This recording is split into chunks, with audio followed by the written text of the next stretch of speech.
So guys देखिए भाई, ऐसा है, एक बच्चों को पेन दिखा दोगे? आज आज स्टाइलस घर पे रह गया है। ऐसा पेन दिखा दो जो पीछे से, ये ठीक है, ये वाला ठीक है, जाते हुए ले लेना मुझसे, ठीक है? सो भाई बच्चों प्लीज, हाँ भाई क्लास शोर मत करना, देखो ठीक है, ध्यान सुनो। देखो बी ऑप्शन, देखो हमारी कोशिश ये रहेगी, इसके अंदर लगभग 30 से ज़्यादा क्वेश्चंस हैं। बच्चों बातें मत करो, 30 से ज़्यादा क्वेश्चंस हैं। कोशिश ये रहेगी कि मेजर कॉन्सेप्ट सारे हमारे हो जाएं। देखो टॉपिक्स हमने सारे बना लिए हैं, बस उनके ऊपर क्वेश्चंस रह गए थे। कुछ क्वेश्चंस आपसे बनाए हैं, बट कुछ क्वेश्चन इसमें ऐसे दिखेंगे जो आपने नहीं बनाए हैं, तो वो सारे एक बार प्रैक्टिस कर लेते हैं हम जल्दी से। सो गाइस जैसे पहला क्वेश्चन है, अ negatively charge object x is repelled bye, बच्चों बातें नहीं, अनदर चार्ज ऑब्जेक्ट वाई। एक ऑब्जेक्ट एक्स है जो किसी दूसरे ऑब्जेक्ट वाई से, बोलो क्या हो रहा है? रिपेल हो रहा है। ध्यान समझिए, रिपेल हो रहा है। अगर रिपेल हो रहा है तो एक बात तो पक्की है कि दोनों के ऊपर कैसा चार्ज है? सेम चार्ज है। सोचने वाली बात है कि एग्जैक्टली ऐसा ही है कि नहीं। तो नेगेटिवली चार्ज ऑब्जेक्ट एक्स, पहली बात मान लेते हैं एक्स ऑब्जेक्ट के ऊपर कैसा चार्ज है? नेगेटिव चार्ज है। कैसा आ रहा है? एक्स ऑब्जेक्ट के ऊपर नेगेटिव चार्ज है। अब क्या बोलता है? Is repelled by the another object Y. ये रिपेल हो रहा है वाई ऑब्जेक्ट से। ठीक बात है, अब आगे बढ़ते हैं। However an object Z is attracted to object Y. लेकिन एक जेड ऑब्जेक्ट जो है वो वाई से, बोलो क्या हो रहा है? अट्रैक्ट। अच्छा एक छोटी सी बात है, अगर एक्स से वाई रिपेल हो रहा है तो इसका मतलब पक्का है कि वाई के पास कैसा चार्ज है? रिपल्शन। तो तभी हो सकती है दोनों के ऊपर कैसा चार्ज है? बोलो सेम। तो अगर a negatively charge body X is repelled by the another object Y, तो Y has a negative charge है। क्लियर है? उसके बाद क्या बोलता है? However an object Z is attracted to object Y. लेकिन एक जेड ऑब्जेक्ट है जो इस वाई से, बोलो क्या हो रहा है? अट्रैक्ट हो रहा है। तो कह रहा है कि which of the following is the most possibility for the object Z. Z के ऊपर इसका मतलब किस तरह का चार्ज होगा? अब बच्चे क्या सोचते हैं, क्योंकि एक्स और वाई रिपेल कर रहे हैं तो वाई के ऊपर नेगेटिव चार्ज है, क्योंकि एक्स ऑलरेडी नेगेटिव चार्ज है तो रिपेल तो तभी हो सकता है वाई के ऊपर नेगेटिव चार्ज हो। क्लियर है कि नहीं? अब बच्चे सोचते हैं कि जेड अगर अट्रैक्ट हो रहा है तो जेड के ऊपर सिर्फ पॉजिटिव चार्ज है। देखिए ज्यादातर बच्चे इसके ऑप्शन में फंस जाएंगे, बट ये ऑप्शन यहाँ पर गलत आंसर है बच्चों। ये ऑप्शन नहीं है सिर्फ इसका। पॉजिटिव होगा तो अट्रैक्ट करेगा ही, बिल्कुल ठीक है। लेकिन क्या आप भूल रहे हैं कि ये बॉडी न्यूट्रल होगी तो भी अट्रैक्ट करेगी? कैसे? क्योंकि जब बॉडी न्यूट्रल होती है तो न्यूट्रल बॉडी के अंदर इंडक्शन हो जाता है, जिसकी वजह से इस नेगेटिव चार्ज की वजह से पॉजिटिव यहां पर इकट्ठे हो जाएंगे और नेगेटिव यहां चले जाएंगे, जिसकी वजह से पॉजिटिव पे अट्रैक्शन ज्यादा लगेगी और नेगेटिव की वजह से रिपल्शन कम लगेगी। ये मैंने आपको बताया था कि नहीं बताया था? थोड़ा याद करने की कोशिश करें। जब बचपन में आपने ये स्केल से, बातें नहीं भाई, स्केल से इन पीस ऑफ पेपर को आपने उठाया था तो सिर्फ स्केल ही तो चार्ज था। ये पीस ऑफ पेपर थोड़ा चार्ज थे। क्या पीस ऑफ पेपर अट्रैक्ट नहीं हुए थे? क्या पीस ऑफ पेपर को आपने रब करा था? नहीं करा था। आपने सिर्फ किसको रब किया था? स्केल को। और ये पीस ऑफ पेपर उठ गए थे। इसका मतलब अट्रैक्शन शो करने के लिए चार्ज का होना कंपलसरी नहीं होता, क्योंकि अगर एक बॉडी चार्ज है दूसरी बॉडी न्यूट्रल है तो भी वो अट्रैक्ट हो सकती है। कैसे? इंडक्शन करके। इंडक्शन की वजह से उसका एक चार्ज जो है इसकी तरफ इकट्ठा हो जाएगा, जैसे नेगेटिव है तो पॉजिटिव इकट्ठा हो जाएगा और नेगेटिव दूर चला जाएगा। बच्चे के सर कैसे अट्रैक्शन होगा? सर पॉजिटिव पे अट्रैक्शन लगेगा और इस नेगेटिव की वजह से क्या लगेगा? रिपल्शन। लेकिन ज्यादा नजदीक कौन है? पॉजिटिव। कूलम्स लॉ पढ़ा हुआ है ना, अगर दूरी कम हो तो फोर्स कैसा लगेगा? ज्यादा। तो पॉजिटिव के साथ अट्रैक्शन ज्यादा लगेगी और नेगेटिव के साथ रिपल्शन उतनी ज्यादा नहीं लगेगी। तो नेट शेयर बॉडी बोलो क्या होगी? अट्रैक्ट होगी। तो एक नेगेटिव बॉडी से कौन कौन सी बॉडीज अट्रैक्ट हो सकती है? या तो एक पूरी पॉजिटिव बॉडी अट्रैक्ट हो सकती है या एक न्यूट्रल बॉडी भी क्या हो सकती है? अट्रैक्ट हो सकती है। तो 1 मार्क का क्वेश्चन होता है, बच्चे फंस जाते हैं इसके अंदर कि भैया एक चार्ज बॉडी ने दूसरी बॉडी को अगर अट्रैक्ट कर लिया तो उसके ऊपर क्या क्या चार्ज हो सकते हैं। तो सामने वाली बॉडी अपोजिट चार्ज की भी हो सकती है और सामने वाली बॉडी न्यूट्रल भी हो सकती है। समझ में आया कि नहीं आया? तो इसका आंसर होने वाला बच्चों neutral and positively charged body, option number C. Clear हुआ या नहीं हुआ? ठीक है। तो बुकलेट के अंदर ना सारे क्वेश्चन जानबूझकर ऐसे ही डाले गए हैं जिसमें थोड़ी सी कहीं ना कहीं दिक्कत रहेगी। ठीक है, बाकी तो इजी वाले तो हमने कर ही लिए हैं। हाँ नेक्स्ट, ये वाला मैंने करवाया क्लास में, नहीं करवाया अभी? बता दिया था? चलो मैं बता देता हूँ हल्का सा। लेकिन जैसे जो कर लिए बच्चों, आज उस पर टाइम वेस्ट नहीं करेंगे। आप पिछली वीडियोस जाके देख सकते हैं। कूलम्स लॉ का मैंने करवाया था बच्चों, है ना। इसके ऊपर नेट फोर्स कितना लगेगा तो उसकी वजह से देख लेंगे, इसकी वजह से देख लेंगे और निकाल लेंगे। तो जो क्वेश्चन कर चुके हैं ऑलरेडी उसको तो डिस्कस करने की जरूरत नहीं है। कूलम्स लॉ वाला टॉपिक करिए, उसमें मैंने ही करवा रखा बच्चों। लेकिन ये वाला क्वेश्चन चलो देख लो क्या कह रहा है। In an experiment, 3 microscopic latex spheres are sprayed into a chamber and become charged with the charges 3e, 5e and -3e. एक बॉडी के ऊपर चार्ज है +3e, एक के ऊपर है 5e। अच्छा इतना पतला पेन दिख रहा है कि नहीं दिख रहा, या थिकनेस बढ़ाऊं उसकी, नहीं दिख रहा।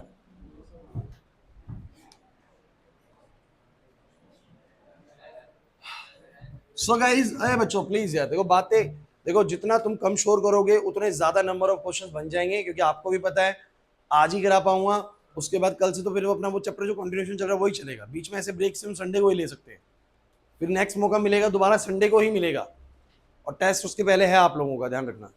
तो जितना ज्यादा आप लोग टाइम देंगे आज मुझे, उतने ज्यादा नंबर ऑफ क्वेश्चन तक मैं चला जाऊंगा, ठीक है। ये तो कराने तो मुझे रिवीजन टाइम पे भी है, रिवीजन टाइम पे तो सारे ही कराएंगे, बट अभी मैं उतने कराऊंगा जितना टाइम मिल जाएगा अच्छे से, ठीक है। तो आप लोग शोर ना करेगा इस। तो भाई यहाँ पर उसने बोला तीनों पे चार्ज, एक पे 3, एक पे 5, एक पे -3, कह रहा है all these 3 sphere comes in contact simultaneously for a moment and get separated. उसने बोला तीनों को थोड़ी देर के लिए, बिल्कुल एक मोमेंट के लिए कांटेक्ट में लाया और वापस अलग कर दिए। आपको वैसे याद है मैंने क्या बोला था कि अगर दो स्पेयर्स को साथ में रख दें तो दोनों का चार्ज डिवाइड हो जाएगा दोनों में, याद आ रहा है कि नहीं आ रहा। अब देखो यार सारी क्लासेस अटेंड हुई होनी चाहिए, अगर क्लासेस अटेंड नहीं है तो फिर आपको क्लास वैसे भी आज की सर के ऊपर से जाने वाली है, चीजें पता होनी चाहिए जो कॉन्सेप्ट पढ़ाए गए हैं, ठीक है। दीपांशु पर्दा रख देना वहां से। तो भैया बात ऐसी है कि आप लोगों को ये पढ़ाया गया था कि व्हेन द टू स्पेयर्स और two charge spheres comes in contact with each other, ध्यान दो भाई, तो दोनों का चार्ज बोलो क्या हो जाता है, डिवाइड हो जाता है। मतलब याद दिला देता हूं कि अगर मान लो कि एक के ऊपर जो चार्ज है ना, सपोज करो 3e है और एक के ऊपर 5e है, दोनों को अगर मैं कांटेक्ट में रख दूंगा तो टोटल कितना हो जाएगा, total 8e charge, 4e divide हो जाएगा, टोटल कितना बोलो 8e, जो कि डिवाइड हो जाएगा बोलो कैसे, 4e। क्लियर है, ऐसे तो होता था, भूल के लग रहा है ना। अगर मैं इन तीनों को कांटेक्ट में रखूं तो आप टोटल एक बार निकाल के देखो कितना आएगा, 8 और फिर -3 कर देंगे तो 5, और 5 को अगर 3 में डिवाइड करेंगे, 5 को अगर 3 में, देखो गड़बड़ होने वाली है यहाँ पर, 5 है 3 है 3 है, नेट शेल कितना निकलेगा 5e, और 5e अगर 3 में डिवाइड होगा तो बोलो कितना आएगा 5e/3, 5e/3, और ये आएगा, ऑप्शन में कहीं पे भी नहीं है, नहीं है ना, गड़बड़ हो गया। क्या गड़बड़ हुआ, पहली बात तो देखो इनको सफिशिएंट टाइम के लिए एक दूसरे के साथ रखा नहीं गया, उसने बोला कि एक मोमेंट के लिए इनको साथ में रखा गया और बाद में क्या कर दिया गया, सेपरेट कर दिया गया, तो जो भी चार्ज डिस्ट्रीब्यूट हुआ होगा उस समय पे हो गया होगा।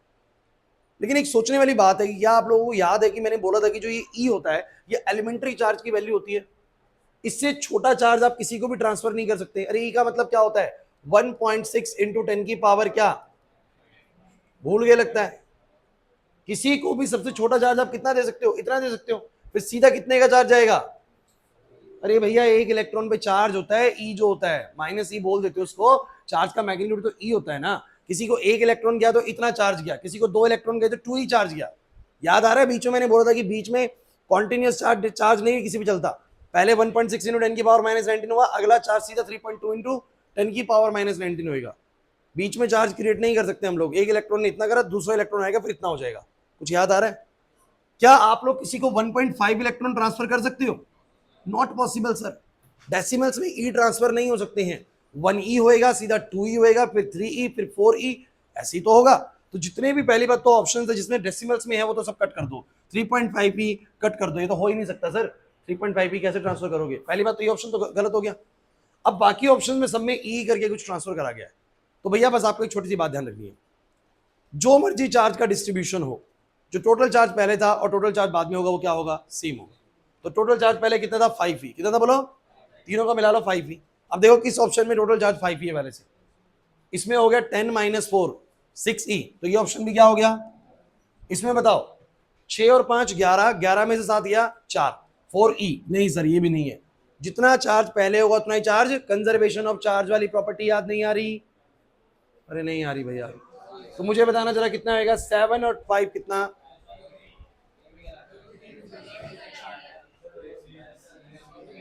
ऑप्शन कोई भी सही नहीं है,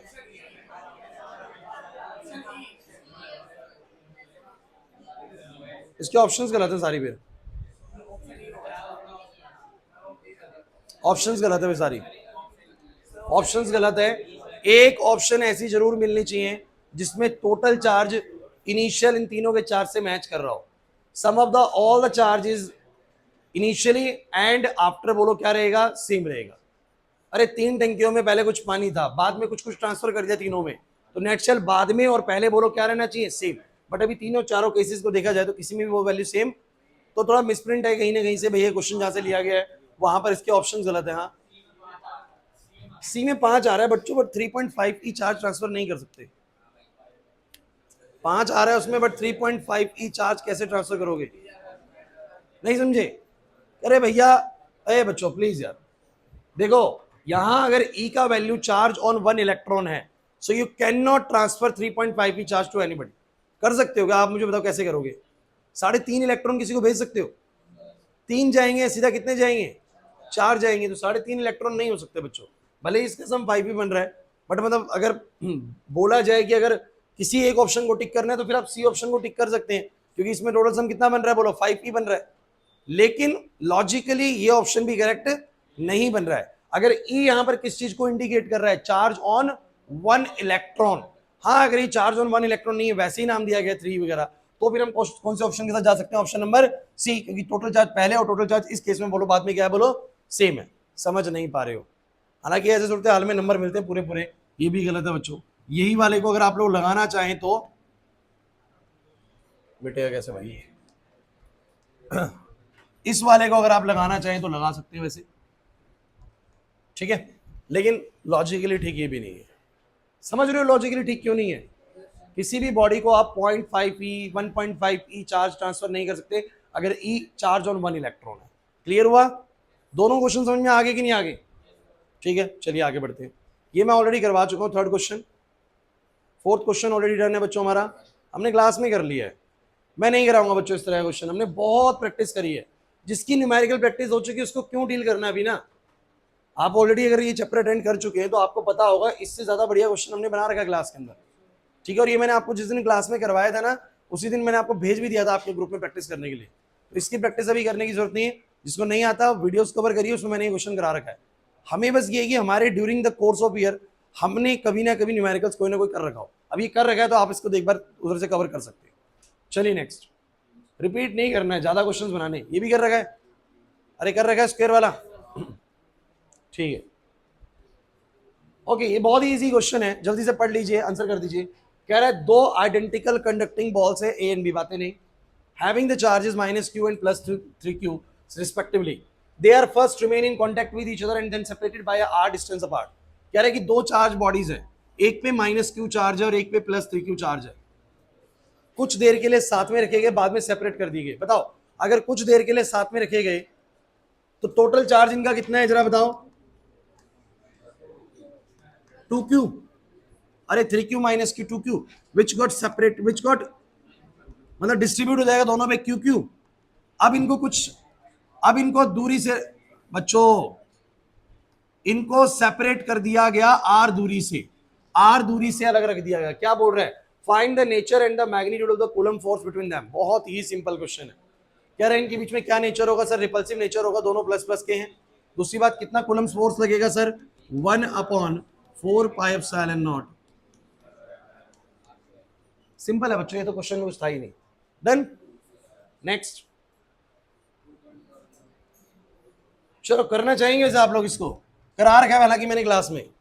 कह रहे हैं एक 1 कूलम का चार्ज है, एक 4 माइक्रो कूलम का चार्ज है, 30 सेंटीमीटर से अपार्ट है। एक है +1 माइक्रो कूलम, करा रखा है हालांकि मैंने क्लास में। ये एक +4 माइक्रो कूलम है, they are separated by a distance of 30 centimetre. कह रहे हैं how far from the 1 micro coulomb charge on the line joining the 2 charges will the net electric field will be 0। क्या आप तुम्हें याद है कि जब 2 चार्जेस लाइक होते हैं बच्चों, 2 चार्जेस लाइक होते हैं, मान लो एक +q है दूसरा भी +q है, तो इन दोनों की फील्ड एक जगह पर ऐसा होता है जहां पर बिल्कुल भी इलेक्ट्रिक फील्ड नहीं होती है। अरे याद आ रहा है, रिपेल करती है और बीच में न्यूट्रल पॉइंट आता है। न्यूट्रल पॉइंट का टॉपिक मैंने करवाया था, उसके क्वेश्चंस भी करवाए थे। अगर दोनों का मैग्नीट्यूड बिल्कुल बराबर है तो बिल्कुल बीचों बीच न्यूट्रल पॉइंट मिल जाता है। लेकिन अगर एक का मैग्नीट्यूड ज्यादा हो, लाइक ये +q हो और वो वाला +2q हो, तो इसकी फील्ड थोड़ी ज्यादा स्ट्रॉन्ग होती है, तो ज्यादा दूर तक आ रही थी। न्यूट्रल पॉइंट नियर बाय मिलता है +q के। कुछ याद नहीं आ रहा सर, ऐसा पढ़ा है, सब पढ़ रखा है। अगर तुमने तसल्ली से घर पे थोड़ी मेहनत करी हुई है ना, तुम्हें एकदम याद आ जाएंगे पढ़ते हुए चीजें। तो यहाँ पर बोला गया 2 +q चार्जेस, तो न्यूट्रल पॉइंट बिल्कुल बीच में मिलेगा, और एक +q और एक +2q है, तो न्यूट्रल पॉइंट थोड़ा सा +q के नियर बाय मिलेगा, बिकॉज उसकी फील्ड थोड़ी स्ट्रॉन्ग है। इसको रिपेल करके, इस +q वाले को रिपेल करके इस तरफ को न्यूट्रल पॉइंट मिलेगा। तो हमें नहीं पता 30 सेंटीमीटर के बीच में कहां पर न्यूट्रल पॉइंट है, तो मैं कैसे करूंगा बच्चों, मैं लेट कर लूंगा। कैसे लेट करेंगे आइए समझ लेते हैं इस बात को भी। हम लेट करेंगे कि यहां से कितनी दूरी पे न्यूट्रल पॉइंट है, ये न्यूट्रल पॉइंट है और यहां से x दूरी पर है बच्चों, लेट कर लिया। तो बच्चों अगर ये न्यूट्रल पॉइंट है, सभी बच्चे बोर्ड पर, अगर ये न्यूट्रल पॉइंट है तो यहां से x दूरी है, तो यहां से कितनी होगी 30 माइनस एक्स। सुनते चलो, बस सुनते चलो।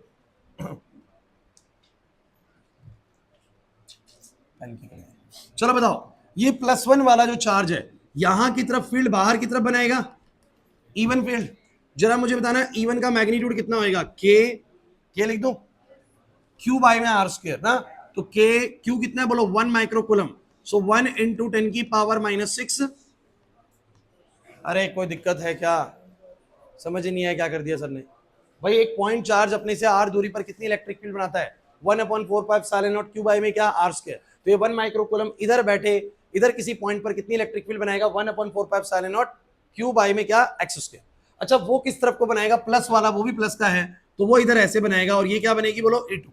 न्यूट्रल पॉइंट है, इसका मतलब E1 और E2 बोलो क्या होंगे, बराबर होंगे। तो मुझे बताना जरा E2 कितना आएगा बच्चों, E2 के चार्ज की वैल्यू है 4 इंटू 10 की पावर -6, 30 माइनस एक्स का square. Since it's a neutral point, since it is a neutral point, क्योंकि ये न्यूट्रल पॉइंट है, हमने लेट किया कि यहां पर ही न्यूट्रल पॉइंट है एक्स दूरी पर, तो इसका मतलब पक्का उस जगह पर E1 और E2 की वैल्यू,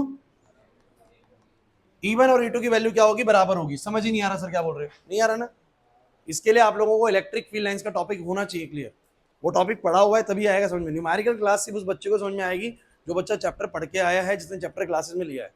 अगर क्लासेस में आपने चैप्टर ढंग से अटेंड नहीं कर रखा, आपको न्यूमेरिकल क्लास सर के ऊपर से जाएगी भाई, ठीक है। इसलिए कह रहा हूं कि आप लोग थोड़ा सा ना कवर करके रखिए चीजों को, नहीं तो फिर मुश्किल लगने लग जाएंगी चीजें। मक्खी बैठी क्या, 1 इंटू 10 की पावर -6 डिवाइड बाय में एक्स स्क्वायर बराबर में के 4 इंटू 10 की पावर -6 डिवाइड बाय में, अरे यार बताना क्या आएगा,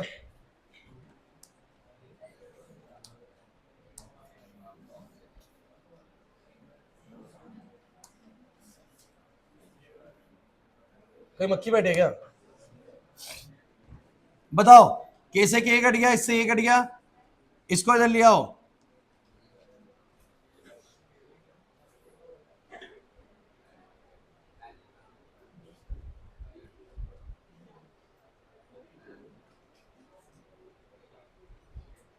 मिट गया तो सारा लग रहा है।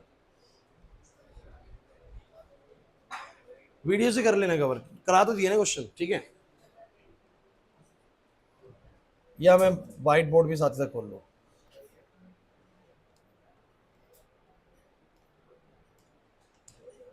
एक सेकंड बचा।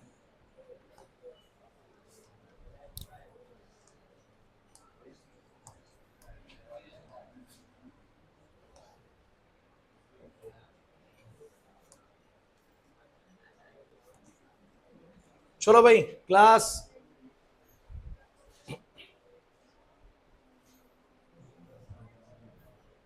यही क्वेश्चन था ना, समझ गए वैसे आगे क्या करना था उसमें। क्वेश्चन नंबर 8 था बच्चों, बातें नहीं। 1 + 1 माइक्रोकूलम था, 1 + 4 माइक्रोकूलम है, they are separated by distance of 30 centimetre. We let that there is a neutral point at X distance away from this charge. So इस चार्ज से कितनी दूरी पे है 30 माइनस एक्स। तो मुझे बस इतना बता दो आप लोग कि इधर इस पॉइंट पर, न्यूट्रल पॉइंट पर, इस वाले चार्ज की वजह से फील्ड इधर बनेगी, उस वाले की वजह से इधर बनेगी। अरे यार दोनों प्लस के हैं तो प्लस वाले बाहर की तरफ बनाते हैं फील्ड, बोलो एग्री करते हो कि नहीं करते। सो इसकी वजह से E1 उधर, उसकी वजह से E2 उधर। मुझे बताओ E1 कितना आएगा, के 1 इंटू 10 की power -6 upon x square. E2 कितना आएगा, के 4 इंटू 10 की पावर -6 अपॉन में 30 माइनस एक्स का square. So at neutral point A, neutral point A पर ये वाली जो वैल्यू होगी E1 की, वो E2 के बराबर होगी।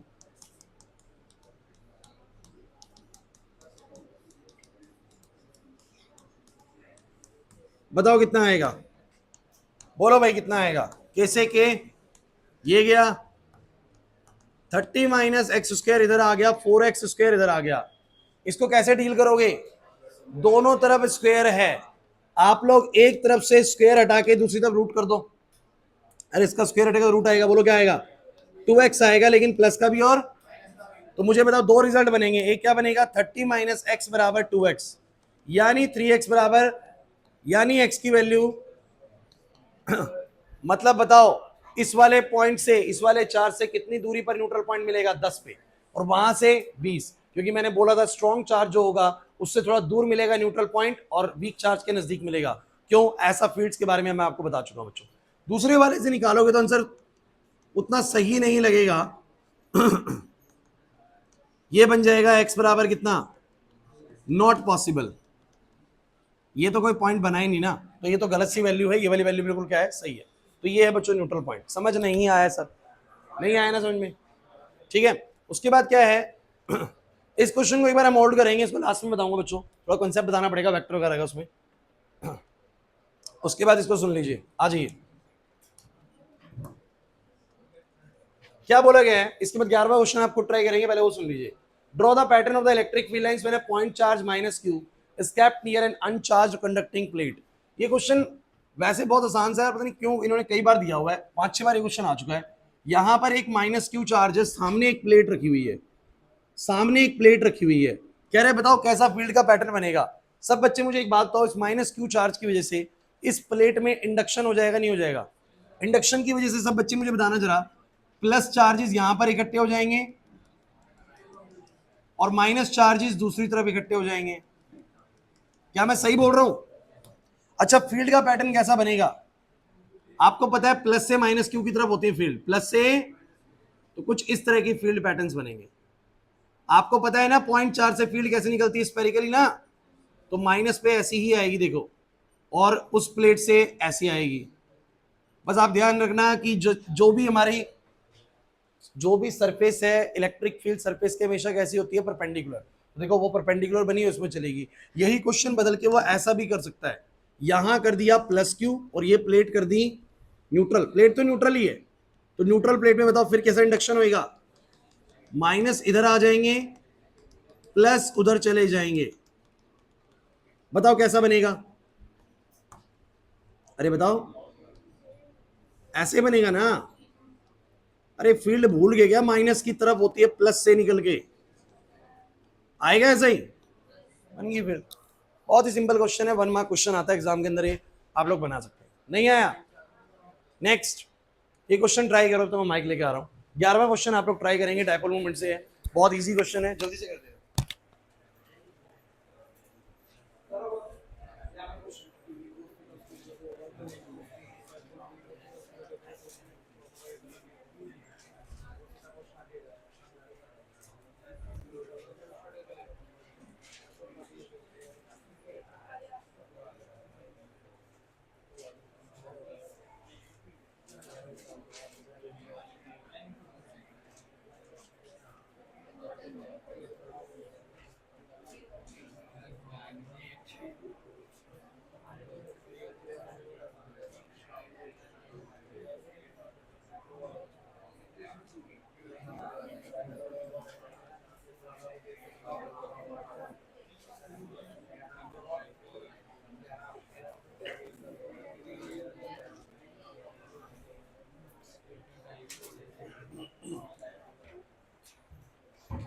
बच्चों देखो, अगर इस तरह का भी न्यूमेरिकल नहीं बना पा रहे हो तो पढ़ ही नहीं रहे बिल्कुल भी। ये न्यूमेरिकल मुश्किल न्यूमेरिकल नहीं है, कुछ बहुत इजी न्यूमेरिकल भी डाले गए हैं। और मैं आपको बता रहा हूँ, आप इस बुकलेट जितना लेवल प्रिपेयर कर लीजिए अपना, क्वेश्चन बन जाएंगे पेपर के, पक्का बन जाएगा। सो गाइस देखिए क्वेश्चन क्या है आपका, क्या ऑप्शन है? बच्चे कह रहे बी ऑप्शन है भाई, डी बोल रहे हो? चलो भाई आ जाओ, पढ़िए से बच्चे। कह रहे कि इलेक्ट्रिक डायपोल है जिसकी लेंथ 2 सेंटीमीटर है। अच्छा, क्या आपको याद है कि हमने डायपोल को इलेक्ट्रिक फील्ड में प्लेस किया था? टॉपिक याद करो और क्या था पहले सब बच्चे, सभी बच्चे बोर्ड पर देखो भाई, ये मेरे पास इलेक्ट्रिक फील्ड है और यहाँ पर क्या रखा गया बोलो? एक डायपोल। कुछ याद है? और भैया कुछ याद है? डायपोल को प्लेस किया था, डायपोल किसी एंगल पे प्लेस था इलेक्ट्रिक फील्ड के साथ, इस डायरेक्शन में डायपोल मोमेंट थी, ये डायरेक्शन में डायपोल मोमेंट है, ये डायरेक्शन में इलेक्ट्रिक फील्ड है, और डायपोल मोमेंट और इलेक्ट्रिक फील्ड के बीच का कितना एंगल है, थीटा। तो इसके ऊपर टॉर्क लगता है, जरा बताना कितना, p sin थीटा। अब उसमें सब कुछ दिया हुआ है, उसने बोला कि इस डायपोल की लेंथ 2 सेंटीमीटर है, इसका मतलब इसका 2a कितना है, अरे 2a कितना है, तो 2a की वैल्यू होगी 0.02 सेंटीमीटर, क्योंकि मीटर में करना पड़ेगा बच्चों। ओके गाइस, उसके बाद कहता है कि ये 30 डिग्री एंगल में प्लेस्ड है, थीटा 30 डिग्री हो गया, इलेक्ट्रिक फील्ड की वैल्यू कितनी होगी, 2 × 10⁻⁵। कह रहा है टॉर्क कितना लग रहा है, 8 × 10⁻³ कह रहा है, बताओ the magnitude of either charge on the dipole, dipole पे जो भी चार्ज है उसका मैग्नीट्यूड कितना है बच्चों, ये आपको पता है दोनों का बराबर ही चार्ज होता है, बस एक तरफ प्लस होता है एक तरफ माइनस। तो कितना आएगा बच्चों, सब बच्चे फॉर्मूला पता होगा क्या होता है, p sin थीटा, और सब जानते हैं p क्या होता है, q × 2a। चलो भाई वैल्यूज पुट कर दो, कुछ भी नहीं है, क्वेश्चन का बिल्कुल सीधा। तो टॉप की वैल्यू है 8 × 10⁻³ q मुझे निकालना है, 2a मुझे दिया हुआ है 0.02, e की वैल्यू मुझे दी हुई है 2 × 10⁵, और थीटा मुझे दिया हुआ है बच्चों 30 डिग्री। खत्म, क्वेश्चन सॉल्व हो गया। फिर 10⁻³ q × में ये कितना हो जाएगा, 1/2 कट जाएगा इससे, तो ये बन गया 2 × में 10⁻³ और इसको इधर लाएंगे, बताओ कितना आ जाएगा q। भाई ये बहुत सिंपल सी चीज है यार, इसमें कुछ मुश्किल था नहीं इस क्वेश्चन में। तो ये आ जाएगा 4 × 10⁻⁻⁶, तो 4 माइक्रो कूलम आ गया भैया, इतने तो कूलम था, और 10⁻⁻6 माइक्रो को बोलते हैं। तो यहाँ पर कितना आ गया, 4 micro coulomb, option number A. गलत बता रहे थे बहुत बच्चे भाई, डी भी नहीं था, बी भी नहीं था, मैं कुछ गलत सुन रहा हूँ तो ए ऑप्शन है, ठीक है। और नहीं आया समझ में, मुश्किल है। और ये मैं आपको बता दूं, ये सब क्वेश्चंस बोर्ड में आए हुए क्वेश्चन से, ज्यादातर क्वेश्चंस बोर्ड में आए हुए क्वेश्चन है, ये आते हैं इस तरह के क्वेश्चन। चलिए बहुत ही अच्छा क्वेश्चन है सामने भाई, बहुत ही बढ़िया क्वेश्चन है, ढंग से पढ़ लीजिएगा भाई। हाँ हाँ ठीक है, बहुत ही अच्छा क्वेश्चन है, ध्यान से सुनिएगा इस क्वेश्चन को, ध्यान दीजिए भाई सही बच्चे। क्लास 12th क्वेश्चन, बोर्ड पे सभी बच्चे फोकस करेंगे भाई। टू स्मॉल आइडेंटिकल डायपोल्स हैं, ध्यान दो, two small identical electrical dipoles हैं ए बी और सी डी। एक डायपोल है ए बी, दिख रहा है आप लोग पहले डायग्राम में देख लो सब बच्चे, ए बी डायपोल दिख गया, और एक कौन सा डायपोल है, सी डी। दोनों डायपोल्स ऐसे रखे हुए हैं कि उनके बीच में कितना एंगल बन रहा है, 120 डिग्री का। अरे यार एक डायपोल को ऐसे रख दिया और एक डायपोल को ऐसे रख दिया, और ये वाला एंगल बोलो कितना है, 120 डिग्री। क्वेश्चन समझते हैं पहले क्या बोलना चाह रहा है। इस बार प्री बोर्ड में भी आया था, जब ये फाइनेंस ये बच्चों के, उससे पहले प्री बोर्ड था। तो कह रहे कि डायपोल मोमेंट P, दोनों की डायपोल मोमेंट P है, are kept at an angle of 120 degree as shown in the figure. What is the resultant dipole moment of this combination. पहली बात तो इस डायपोल मोमेंट, इस दोनों डायपोल्स की रिजल्टेंट डायपोल मोमेंट क्या बनेगी वो। If this system is subjected to electric field directed along the positive x direction, अगर इस पूरे सिस्टम को एक पॉजिटिव एक्स डायरेक्शन में चलती हुई इलेक्ट्रिक फील्ड में रख दिया जाए, तो क्या मैग्नीट्यूड और डायरेक्शन बनेगी टॉर्क की। समझे क्वेश्चन क्या है, नहीं समझे। कितने डायपोल्स है सब बच्चे बताओ, 2 डायपोल। कह रहे हैं इन दोनों का नेट डायपोल मोमेंट कितना बनेगा। पहली बात तो मुझे बताओ, डायपोल मोमेंट कैसी क्वांटिटी है, वेक्टर क्वांटिटी। हाँ भाई प्रिंस, डायपोल मोमेंट कैसी क्वांटिटी है, वेक्टर क्वांटिटी। और वेक्टर क्वांटिटी अगर तुम्हें पता है 2 हैं तो उनको जोड़ना में आता है। जैसे 2 फोर्सेज अगर सेम में है तो जोड़ दूंगा, 2 फोर्सेज अपोजिट में है तो घटा दूंगा, 2 फोर्सेज किसी एंगल पे है तो उनके बीच में रिजल्टेंट वाला फॉर्मूला लगा दूंगा। वही तो बात है। तो इस क्वेश्चन के अंदर मुझे तुम बताना जरा, अगर मैं इस डायपोल मोमेंट की बात करूं तो ऊपर की तरफ बनेगी, बिकॉज डायपोल मोमेंट होती है माइनस से प्लस की तरफ, डायपोल मोमेंट होती है माइनस से। तो मुझे बताओ ये जो ए बी डायपोल है, इसकी डायपोल मोमेंट कहां की तरफ बनेगी, ऊपर की तरफ। तो एक डायपोल मोमेंट मैंने बोला पी ऊपर की तरफ है, किसी को कोई दिक्कत है। और इसकी डायपोल मोमेंट बनेगी डी से सी की तरफ, क्योंकि माइनस उधर है प्लस इधर है। तो इसकी बनेगी ऐसी, तो एक डायपोल मोमेंट बनेगी बच्चों ऐसे, ये भी पी है। क्यों पी है, उसने क्वेश्चन में बोला है दोनों की डायपोल मोमेंट बोलो कितनी है, पी। मतलब दोनों पे चार्जेस और सेपरेशन बिल्कुल बोलो क्या है, सेम। इसीलिए पी बराबर होता है क्यू इंटू 2 है, वो दोनों का बोलो क्या आ रहा है, सेम आ रहा है। समझ नहीं आ रहा सर क्या बोल रहा है। अरे दोनों का डायपोल मोमेंट कितना है, पी। दोनों कितने एंगल पे अलाइंड है, 120 डिग्री पे। और बता दूं बच्चों, यहां पर बीच में से कौन सा एक्सिस भी पास हो रहा है, ये एक्स एक्सिस। अभी फिलहाल इसकी बात ना ही करो तो बढ़िया रहेगा। मुझे बस तुम ये बता दो सब बच्चे कि तुम्हें ये समझ में आ गया, एक का पी ऊपर है, एक का पी ऐसे, क्योंकि एक का माइनस क्यू से प्लस क्यू, एक का माइनस क्यू से plus Q, and they are aligned at angle of 120 degree. Clear हुआ कि नहीं हुआ। जरा मुझे बताओ, दो वेक्टर्स अगर 120 डिग्री पे अलाइंड हो तो नेट डायपोल मोमेंट का फॉर्मूला रिजल्टेंट का बोलो क्या होता है? A square plus B square plus में, मुझे बताना नेट डायपोल मोमेंट कितनी आ जाएगी? पी नेट कितना आ जाएगा? पी स्क्वायर प्लस में 2p स्क्वायर कॉस 120। किसी को लगेगा सर ऐसा क्यों कर रहे हैं? ओ भैया, पी तुम्हारी एक वेक्टर क्वांटिटी है, वेक्टर क्वांटिटीज ऐसे ही ऐड होती हैं। भूल गए क्या दो वेक्टर्स का रिजल्टेंट कैसे निकलता है? नहीं आ रहा यार, स्केलर होती मैं डायरेक्ट जोड़ देता, बट वेक्टर है तो ऐसे ही निकलेगा रिजल्टेंट। बताओ कितना आएगा? 2p square plus 2p square और cos 120 की वैल्यू बताओ कितनी आएगी? 2p square minus P square, बोलो कितना आएगा? यानी कितना आएगा? अगर तुम लोगों को थोड़ा सा याद हो ना, 11th में ही पढ़ा था, अगर 120 डिग्री में दो वेक्टर होते हैं ना तो वो बिल्कुल सेम रिजल्टेंट देते हैं। ऐसा BF3 मॉलिक्यूल के अंदर भी पढ़ा था आप लोगों ने, ठीक है? तो थोड़ा याद हो तो बढ़िया, नहीं आता तो कोई दिक्कत नहीं है। चलो बताओ सब बच्चे, अब बताओ इन दोनों का रिजल्टेंट भी कितना आया? P आया। लेकिन दोनों का रिजल्टेंट बीच में आएगा कि नहीं आएगा? जब भी दो वेक्टर बिल्कुल बराबर होते हैं तो रिजल्टेंट कहां की तरफ आता है? बिल्कुल बीचों बीच आता है। तो ज्यादा सोचने की जरूरत नहीं है, मेरा नेट रिजल्टेंट कहां पर आएगा? जरा बताओ कहां पर आएगा? सर इनके बिल्कुल बीचों बीच, यहां पर मेरी नेट रिजल्टेंट बन गई, ये मेरी नेट रिजल्टेंट बन गई, वहां से भी 60 डिग्री और यहां से भी। जरा मुझे तुम सब बच्चे बताना, मेरी नेट डायपोल मोमेंट का तो आंसर आ गया, पी नेट मेरा कितना आ गया बच्चों? पी। आधा क्वेश्चन हो चुका है। लेकिन उसने ये भी बोला था कि अगर मैं एक्स डायरेक्शन में इलेक्ट्रिक फील्ड लगा दूं तो आप बताइए कितने की टॉर्क बनेगी? कितने की? तो मुझे बताओ इन दोनों का नेट डायपोल मोमेंट इधर बना, जो कि वहां से कितने डिग्री है बताओ? वहां से 60 डिग्री। अच्छा तुम्हारा एक्स एक्सिस कहां पर है? ये रहा एक्स एक्सिस, जहां पर क्या लगी हुई है? Electric field. तो कुल मिला के अब आपको ये दो डायपोल दिखने ही नहीं चाहिए, आपको सिर्फ एक डायपोल दिखना चाहिए। इन दोनों का रिजल्टेंट बस एक डायपोल दिखना चाहिए।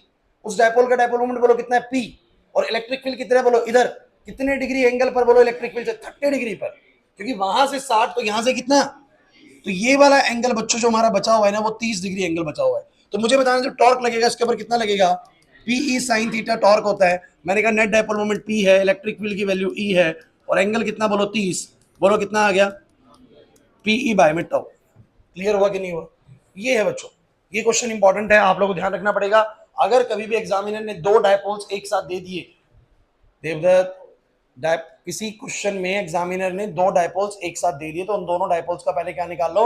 रिजल्टेंट। हमारे दोनों डायपोल्स का रिजल्टेंट कुछ यहां पर आया, और वो जो डायरेक्शन थी ना, वो जो डायरेक्शन थी थोड़ा और ध्यान से देख लीजिए अगर डाउट लग रहा है तो। जो दोनों का रिजल्टेंट आया वो डायपोल मोमेंट की नेट पी थी, और वो इलेक्ट्रिक फील्ड यानी एक्स डायरेक्शन के साथ कितने डिग्री पे लाइन था? 30 डिग्री पे। तो अगर डायपोल इलेक्ट्रिक फील्ड के साथ 30 डिग्री पे लाइन, टॉर्क कितना बनेगा? PE sine 30। तो पीई बाई 2 आ गया बच्चों। मुश्किल नहीं है चीजें, मैं आपको बता रहा हूं, सिर्फ और सिर्फ कॉन्सेप्ट क्लियर है तो जल्दी जल्दी समझ में आने लग जाएंगे। ये हमारे, ये लगा लीजिए सेकंड स्टेज है। पहली स्टेज कॉन्सेप्ट समझना होता है, कॉन्सेप्ट ही नहीं समझा हुआ तो ये स्टेज कभी समझ में आ ही नहीं सकती भैया। तो पहले कॉन्सेप्ट बहुत बढ़िया आता है, उसके बाद ये बिल्कुल एकदम अंडरस्टूड हो जाएगी चीज। क्लियर हुआ कि नहीं हुआ? नेक्स्ट बढ़ते हैं। ये हालांकि सिंपल सी चीज यार, आप लोग पढ़ लेना। मैंने बता रखा कि नॉन यूनिफॉर्म फील्ड में अगर डायपोल को रखेंगे तो क्या होगा? वो ट्रांसलेट भी करेगा और रोटेट भी करेगा, और बीच में इसका डेफिनेशन वगैरह है, ड्राइव वगैरह है, एक्सप्रेशन बताना है। ये तो ईजी है, मतलब इसको छोड़ दीजिए, कोई दिक्कत नहीं है, पढ़ लेने वाला भी ईजी है, मुश्किल नहीं है। ओके, सो ये वाला टॉपिक तो हमने करा ही नहीं हुआ, इसके बाद फ्लक्स शुरू हो जाएगा। ठीक है, चलिए फ्लक्स शुरू हो जाएगा। तो लास्ट डायपोल से हम ये वाला क्वेश्चन करते हैं, उसके बाद फ्लक्स के क्वेश्चन स्टार्ट हो जाएंगे। सब बच्चे ध्यान से देखना भाई, ये टॉपिक हमने करा नहीं हुआ है। ये क्या है? ये है पोटेंशियल एनर्जी ऑफ डायपोल।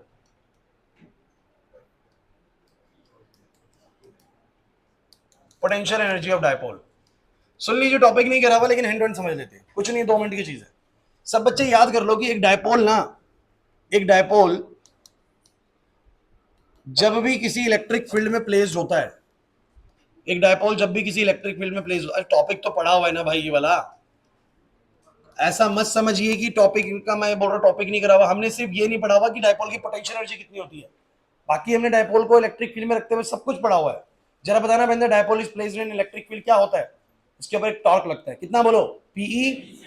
और क्या मैंने एक वो टॉपिक भी करवाया है कि जब इस डायपोल को हम रोटेट करेंगे तो हमें वर्क डन भी करना पड़ेगा? नहीं आ रहा है याद कुछ भी। अब जरा सुनिएगा जो मैं बताना चाह रहा हूँ, यहाँ पर ध्यान दो सुहानी। अभी डायपोल प्लेस्ड है, सबकी नजरें बोर्ड पे हों, बिल्कुल 3-4 मिनट की चीज है। डायपोल ऐसे प्लेस्ड है, इलेक्ट्रिक फील्ड ऐसे, तो मुझे सब बच्चे तो डायपोल मोमेंट किस तरफ को है? माइनस क्यू से प्लस क्यू। कितना एंगल है इन सबके बीच में, इन दोनों के बीच में? थीटा एंगल है। कहते हैं कि जो पोटेंशियल एनर्जी होती है ना डायपोल की, किसी को पता है फॉर्मूला? ऐसे पता ही नहीं भाई, तो पोटेंशियल एनर्जी ऑफ डायपोल होता है बच्चों पीई कॉस थीटा या माइनस पीई कॉस थीटा होता है वैसे।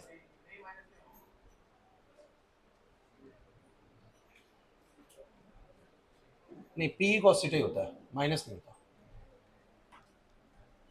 मुझे वो चेक कर लेने दो। cos 0 का पीई नहीं, माइनस होता है बच्चों, होता है। आइए मैं समझाता हूं, आइए भाई बोर्ड पे समझिए क्लास। मैंने पोटेंशियल एनर्जी का एक फॉर्मूला बोला माइनस पीई कॉस थीटा। अब थोड़ा ढंग से सुनना भाई, मुझे तुम एक बात बताओ, अगर किसी सिस्टम की पोटेंशियल एनर्जी, अरे किसी सिस्टम की पोटेंशियल एनर्जी ज्यादा है तो वो स्टेबल है या कम स्टेबल है? भाई पोटेंशियल एनर्जी ज्यादा है तो वो कम स्टेबल है। किसी चीज की पोटेंशियल एनर्जी बहुत ज्यादा है, बहुत ऊपर है, तो कम स्टेबल है, और पोटेंशियल एनर्जी बहुत कम है तो ज्यादा स्टेबल है। आइए समझते हैं। मैंने बोला कि किसी भी डायपोल की पोटेंशियल एनर्जी कभी निकालनी हो, you can directly apply a formula, सब सीधा फॉर्मूला लगा देना, वो सीधा पोटेंशियल एनर्जी पूछता है। बोलो कितनी बोलोगे? Minus PE cos theta, minus PE. लेकिन मैं समझाता हूं कि इसका मेरा कहने का क्या मतलब है। आइए तीन सिचुएशंस को समझने की कोशिश करते हैं। पहली सिचुएशन गाइस, ध्यान देना, जब डायपोल कैसे प्लेस्ड है। बहुत अच्छी, parallel to electric field. Parallel मतलब कैसा होता है कि माइनस क्यू यहां पर है, प्लस क्यू यहां पर है, सबकी नजरें बोर्ड पर होंगी भाई, पहले बोल रहा हूं ये मेरी डायपोल मोमेंट है। सब बच्चे मुझे बताना, पहला केस मैं आपको बता रहा हूं, when dipole is placed parallel to E. मुझे सब बच्चे बताना थीटा कितना होगा ऐसे में। कैसे सर? डायपोल ऐसे रखा गया, minus Q plus Q, dipole moment इस तरफ होगी, इलेक्ट्रिक फील्ड इस तरफ होगी, थीटा कितना होगा? Zero. The potential energy will be, सब बच्चे बोलो कितना आएगा? माइनस का पीई कॉस जीरो, माइनस का पीई कॉस जीरो, यानी आंसर माइनस पी। ध्यान से समझना, सुनते चलो फिर मैं तुम्हें समझाऊंगा टॉपिक क्या है। आपने बोला सर माइनस पी, बच्चों को समझ नहीं आया सर माइनस पी का क्या मतलब है। थोड़ी देर रुकिए बस, एक बार तीनों केस निकल जाने दीजिए, फिर मतलब समझा दूंगा इसका।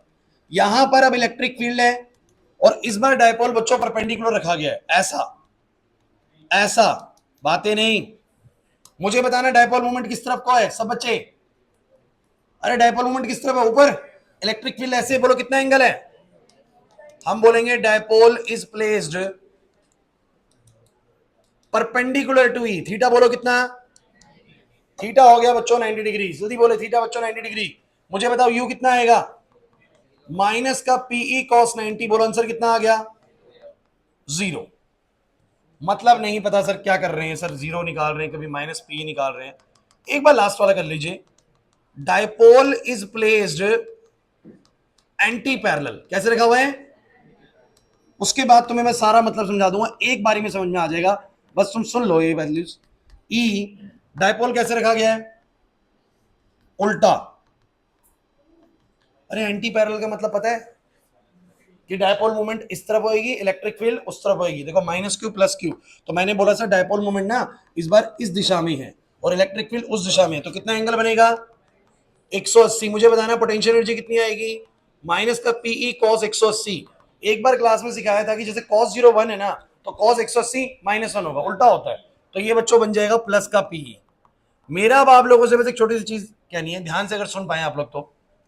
आप मुझे बताओ, तीन पोजीशंस थी, एक बार जब डायपोल पैरेलल रखा हुआ था, एक बार परपेंडिकुलर और एक बार एंटी पैरेलल। आप मुझे बताओ डायपोल सबसे ज्यादा स्टेबल कौन से केस में था? सबसे ज्यादा स्टेबल कौन से केस में था काजल? इन तीनों में से सबसे ज्यादा स्टेबल केस कौन सा है डायपोल के लिए? पैरेलल वाला। क्यों भाई?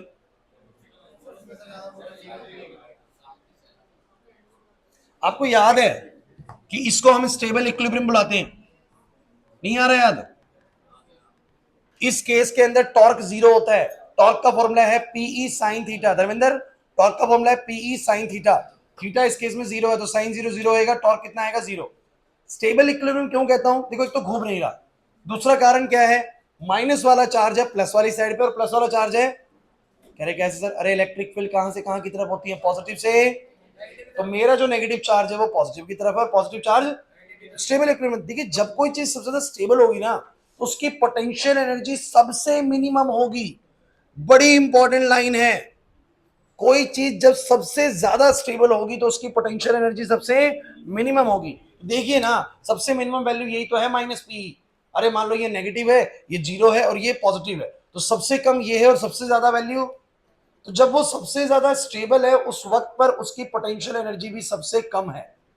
अब जरा ध्यान से देखो, सबसे ज्यादा अनस्टेबल कब होता है डायपोल, जिसको हम बुलाते हैं अनस्टेबल इक्विलिब्रियम।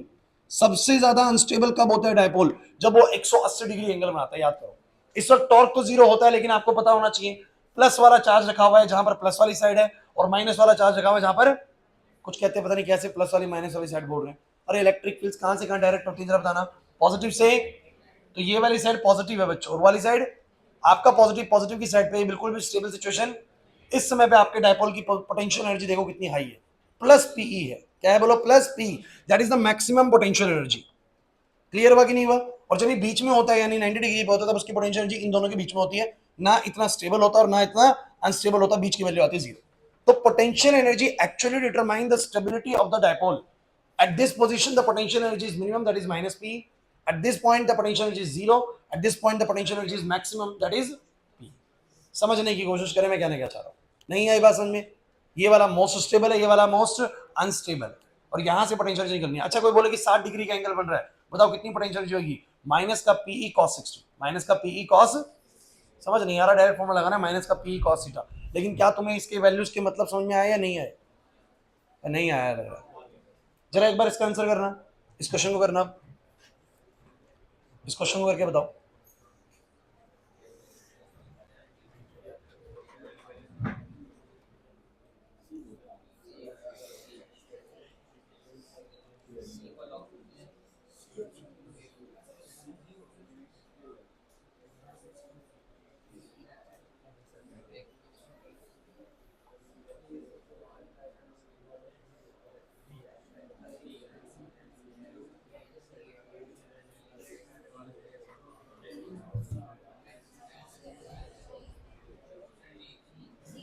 Option D. अरे भाई अभी भी गलत करोगे तो फिर सही कब करोगे? एक इलेक्ट्रिक डायपोल है, minus Q plus Q separated by distance of L. Minus Q plus Q कितनी दूरी है? 2a को एल लिख दिया इन्होंने। स्टेबल इक्विलिब्रियम में है, स्टेबल इक्विलिब्रियम में कितना एंगल होता है? जीरो। और यूनिफॉर्म इलेक्ट्रिक फील्ड में the potential energy of dipole is, मैंने कहा थीटा जीरो होएगा, माइनस का पीई कॉस थीटा। बोलो क्या आएगा? माइनस का पीई कॉस जीरो। पी कितना होता है? क्यू इंटू टू ए, तो टू ए की जगह पे क्या आएगा? L. E cos zero one हो गया, माइनस का क्यू एल ही आंसर आएगा। क्या ऑप्शन है? सी ऑप्शन है। यार क्या कर रहे हो तुम लोग, क्या कर रहे हो? तुमने ट्वेल्व रख दिया होगा, है ना? अभी ध्यान से पढ़ ही नहीं रहे तुम लोग क्वेश्चन। प्लस क्यू और माइनस क्यू सेपरेटेड है एल दूरी से, मतलब टू ए ही एल है। टू ए ही बोलो क्या है? एल। रटे रटे तरीके से मत जाइए कि टू ए, सर ए को क्या पता एल बोल दिया उसको लिख रहे हैं, नहीं। आंसर आएगा माइनस का क्यू एल ही। क्लियर हुआ है नहीं हुआ? नहीं आ रहा समझ में? पक्का? देखो भाई मेहनत करनी पड़ेगी। आप लोग सोच रहे हैं ना कि बहुत कम कम मेहनत से ही काम चल जाएगा, ट्यूशन ट्यूशन की क्लासेस से काम चल जाएगा। मैं ट्यूशन में टॉपिक्स करा देता हूँ, उसके बाद आपका काम थोड़ा सा ये आप घर पे बैठ के उन टॉपिक्स को खुद से भी समझे, तब ये न्यूमेरिकल्स करने में मजा आएगा। अदरवाइज न्यूमेरिकल क्लास की कोई खास वैल्यू रहेगी नहीं। आपको हो सकता है फिर न्यूमेरिकल क्लास बहुत मुश्किल लगने लग जाए, कि लगे संडे को न्यूमेरिकल क्लास तो बहुत मुश्किल लगती है सर। क्यों लगती है? कारण बिल्कुल सिंपल सा है, आपने कॉन्सेप्ट ही नहीं पढ़े हुए हैं, तो आपको डेफिनेटली ये क्लासेस मुश्किल लगने वाले हैं। एक बार ढंग से कॉन्सेप्ट पढ़ के आओ, उसके बाद तुम देखना ही क्वेश्चन कितने इजी लगने लगेंगे। कुछ भी नहीं है क्वेश्चंस के अंदर, बता रहा हूं मैं आप लोगों को, सिर्फ टॉपिक पता होना बहुत जरूरी है। तो भैया मेहनत तो करनी पड़ेगी। अब आते हैं बहुत जरूरी क्वेश्चन, जिनके लिए मैं आपको कह देता हूं कि आपके स्कूल एग्जाम में तो 100% आने ही आने हैं। फ्लक्स के क्वेश्चंस हैं, बहुत इंपॉर्टेंट है। क्या तुम्हें याद है इलेक्ट्रिक फ्लक्स का फॉर्मूला क्या होता है? बताना जरा। एक सरफेस का एरिया ए है, उसमें से ई इलेक्ट्रिक फील्ड पास हो रही है, तो इसके अंदर से कितना फ्लक्स पास हो रहा है? ई ए कॉस थीटा। थीटा क्या होता है? थीटा क्या होता है जतिन? इस केस में थीटा कितना है? इस केस में थीटा कितना है? 90, क्योंकि शीट पैरेलल रखी हुई इलेक्ट्रिक फील्ड के।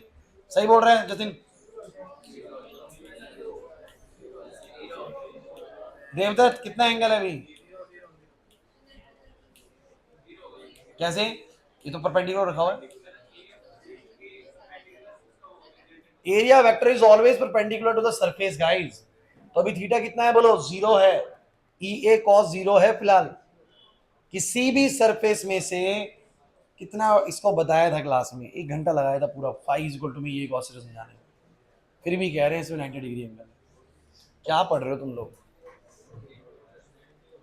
कैसे करोगे मेरे को ये बताओ तुम लोग। मेरे को पता था मैं क्लास कराऊंगा ना, तुम लोग आधे बच्चे उल्ट ढंग से करने वाले हो, क्योंकि कल भी मैंने जब आपको बोला कि आप पढ़ के आ जाना, उसके बाद भी मुझे पता है कि आधों में से आधे से ज़्यादा बच्चों ने ना उठाया भी नहीं है फर्स्ट चैप्टर, सीधा आए क्लास में कि देख लेंगे क्या है फिजिक्स हमारे आगे, है ना। फिजिक्स तो क्या ही है, हमने तो इससे बड़ी बड़ी परेशानियां देख ली हैं जीवन में, फिजिक्स का क्या है ना।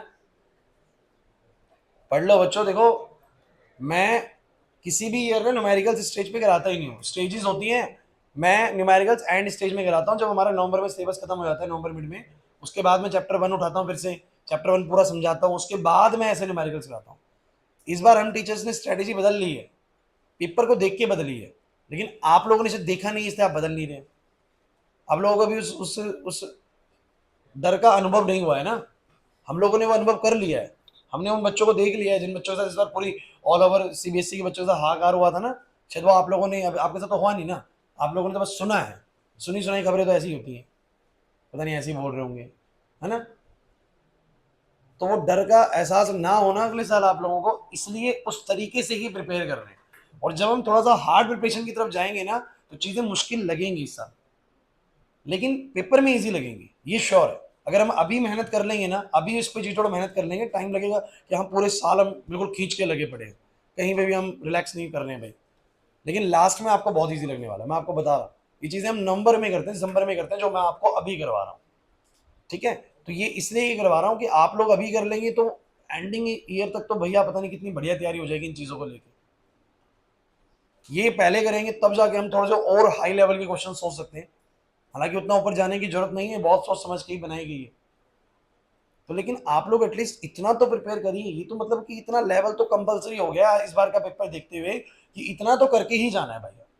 इससे ऊपर आप कुछ करते हैं तो वो बोनस है, लेकिन इतना तो मैंडेटरी है। इतना नहीं कर रहे तो फिर तो भाई खतरे में हो गए। फिर तो भगवान से दुआ करो कि जो इस बार पेपर सेट करे वो ऐसा पेपर सेट कर दे कि what is electric dipole, give the formula of the dipole moment. कह रहे हम तो वो भी गलत कराएंगे, हमें वो भी याद नहीं, P is equal to Q into 2a, है ना। Derivation for the electric field intensity at equatorial point, ऐसे आती थी डेरिवेशन, वो ऐसा नहीं कि नहीं आई कभी, लेकिन फिर दुआ करो कि ऐसे ही कोई बंदा पेपर सेट करे। इस बार जैसे किसी बंदे ने पेपर सेट करा तो फिर लगा देगा बात तुम्हारी। और इन चीज़ों का फायदा तुम लोगों को जेई मेंस में मिलने वाला है, मैं आपको बता रहा हूँ। जेई मेंस का पेपर उतना डिफिकल्ट नहीं आता है बच्चों, जेई मेंस का पेपर बिल्कुल अप्रोच टू एनसीईआरटी आता है, मतलब कि अगर आपको ढंग से एनसीईआरटी आती हैं, ढंग से आप इस तरह के न्यूमेरिकल करके जाइए, आप देखना जेई मेंस का पेपर में बहुत अच्छी परसेंटाइल लेके आओगे, बिना किसी तैयारी के, बिना कोई एक साल ड्रॉप किए, बिना आपने किसी पीडब्ल्यू या फिर जो भी एंट्रेंस की तैयारी कराते हैं ना, किसी की भी क्लासेस नहीं ली हैं, उसके बाद भी मैं आपको बता रहा हूँ जेई मेंस का पेपर में बहुत अच्छा परसेंटाइल लेके आओगे। क्योंकि पास्ट में बच्चे लेके आए हैं, वो तब भी लेके आए जब ये सब करा नहीं हुआ था, सिर्फ हमने क्लासेस में टॉपिक्स करें, कॉन्सेप्ट्स करें, कुछ न्यूमेरिकल्स बनाए, वो तब भी 90s में परसेंटाइल लेके आए हैं। 94%, 95% फर्स्ट टाइम में लेके आना बच्चों आसान बात नहीं होती है। उसमें आपको डीटीयू मिल जाता है ना। डीटीयू बहुत अच्छा कॉलेज है, इंजीनियरिंग कॉलेज, जिसमें आपको ठीक ठाक ब्रांच मिल जाती है। तो आप लोग उस लेवल की मेहनत करो ना, इस बार तो बहुत ज़्यादा तरीके से कराएंगे। क्या पता आपका जनवरी वाले अटेम्प्ट के अंदर ही परसेंटाइल इतना अच्छा आ जाए कि जैसे ही अपना 12वीं का रिजल्ट आए आप लोग एडमिशन लेके बैठे हो कॉलेज में।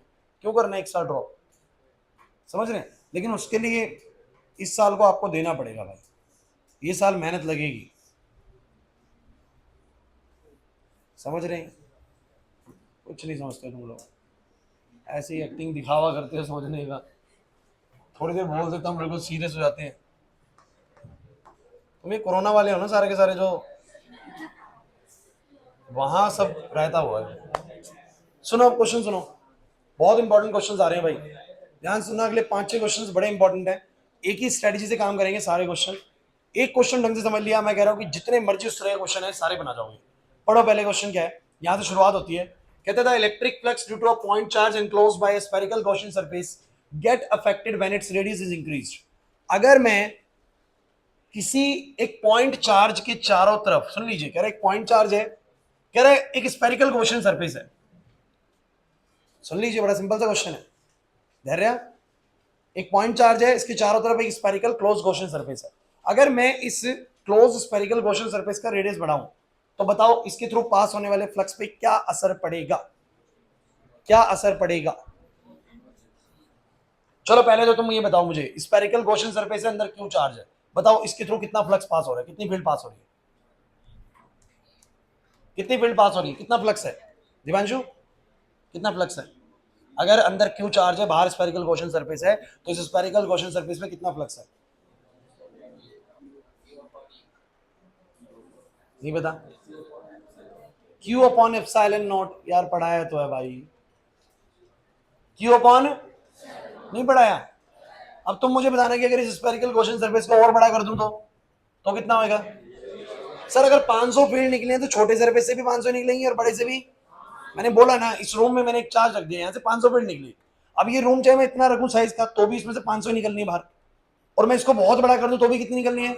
मैंने उसने बताया भी था कि आप क्लास में भी 50 बच्चे बैठे हैं तो बाहर 50 ही निकलेंगे, चाहे सेंटर जितना मर्जी बड़ा कर दूं मैं, बाहर तो 50 ही निकलेंगे।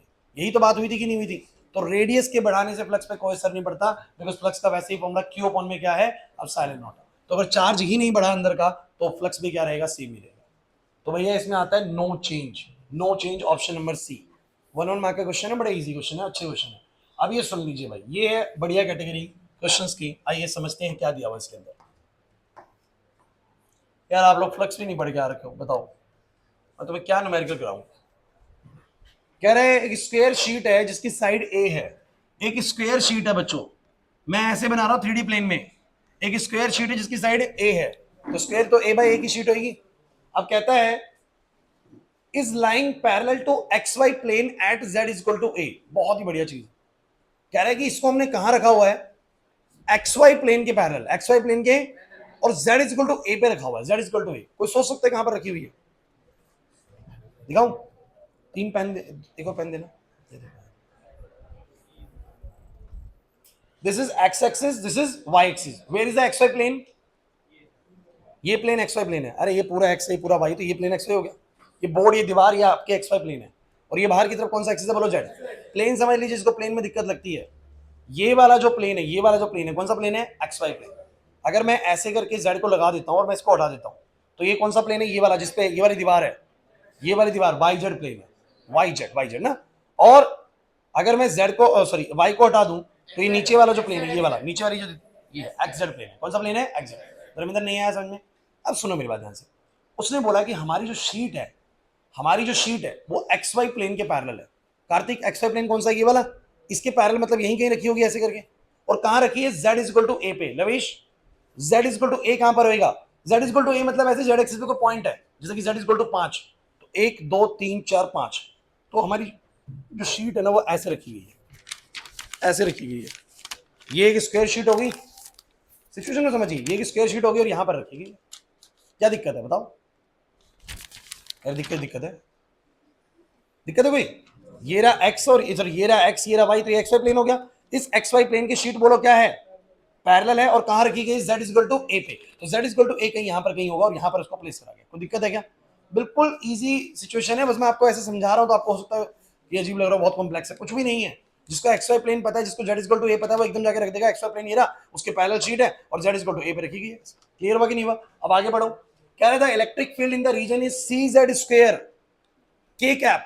इलेक्ट्रिक फील्ड कैसी है सब बच्चे बताओ, इलेक्ट्रिक फील्ड कैसी है, C Z square K cap. K cap का क्या मतलब होता है, के कैप का मतलब होता है कि वो जेड डायरेक्शन में, कहां पर है बोलो, और सी जेड स्क्वायर क्या है, देखो सी तो है कांस्टेंट, जेड का मतलब होता है कि जेड के एक्सिस पे वो इलेक्ट्रिक फील्ड, सुनो भाई सुनो, ये चीज अब आपको नहीं पता है, ये इलेक्ट्रिक फील्ड ना यूनिफॉर्म नहीं है। मैं एक एग्जांपल के तौर पे बताता हूं। मान लीजिए किसी ने बोला कि इलेक्ट्रिक फील्ड ना 5x आई कैप है, सभी सुन लो भाई, किसी ने बोला इलेक्ट्रिक फील्ड 5x आई कैप है, इसका क्या मतलब है, सुन लीजिएगा, कि मान लो ये ओरिजिन है, ये ओरिजिन है, तो कह रहे हैं पहली बात तो इलेक्ट्रिक फील्ड एक्स डायरेक्शन में, दूसरी बात इलेक्ट्रिक फील्ड की वैल्यू एक्स पर डिपेंड कर रही है। एक्स पे क्या कर रही है, इसका मतलब कि अगर मान लो एक्स 0 यूनिट है तो वहां पर इलेक्ट्रिक फील्ड कितनी है, 0 यूनिट की। लेकिन जैसे ही एक्स हुआ कितना बोलो 1, इलेक्ट्रिक फील्ड की स्ट्रेंथ कितनी होगी, 5 यूनिट। जैसे ही एक्स हुआ 2, इलेक्ट्रिक फील्ड की यूनिट क्या होगी, 10 यूनिट। 3 होते ही, 4 होते ही, इसका मतलब इलेक्ट्रिक फील्ड यूनिफॉर्म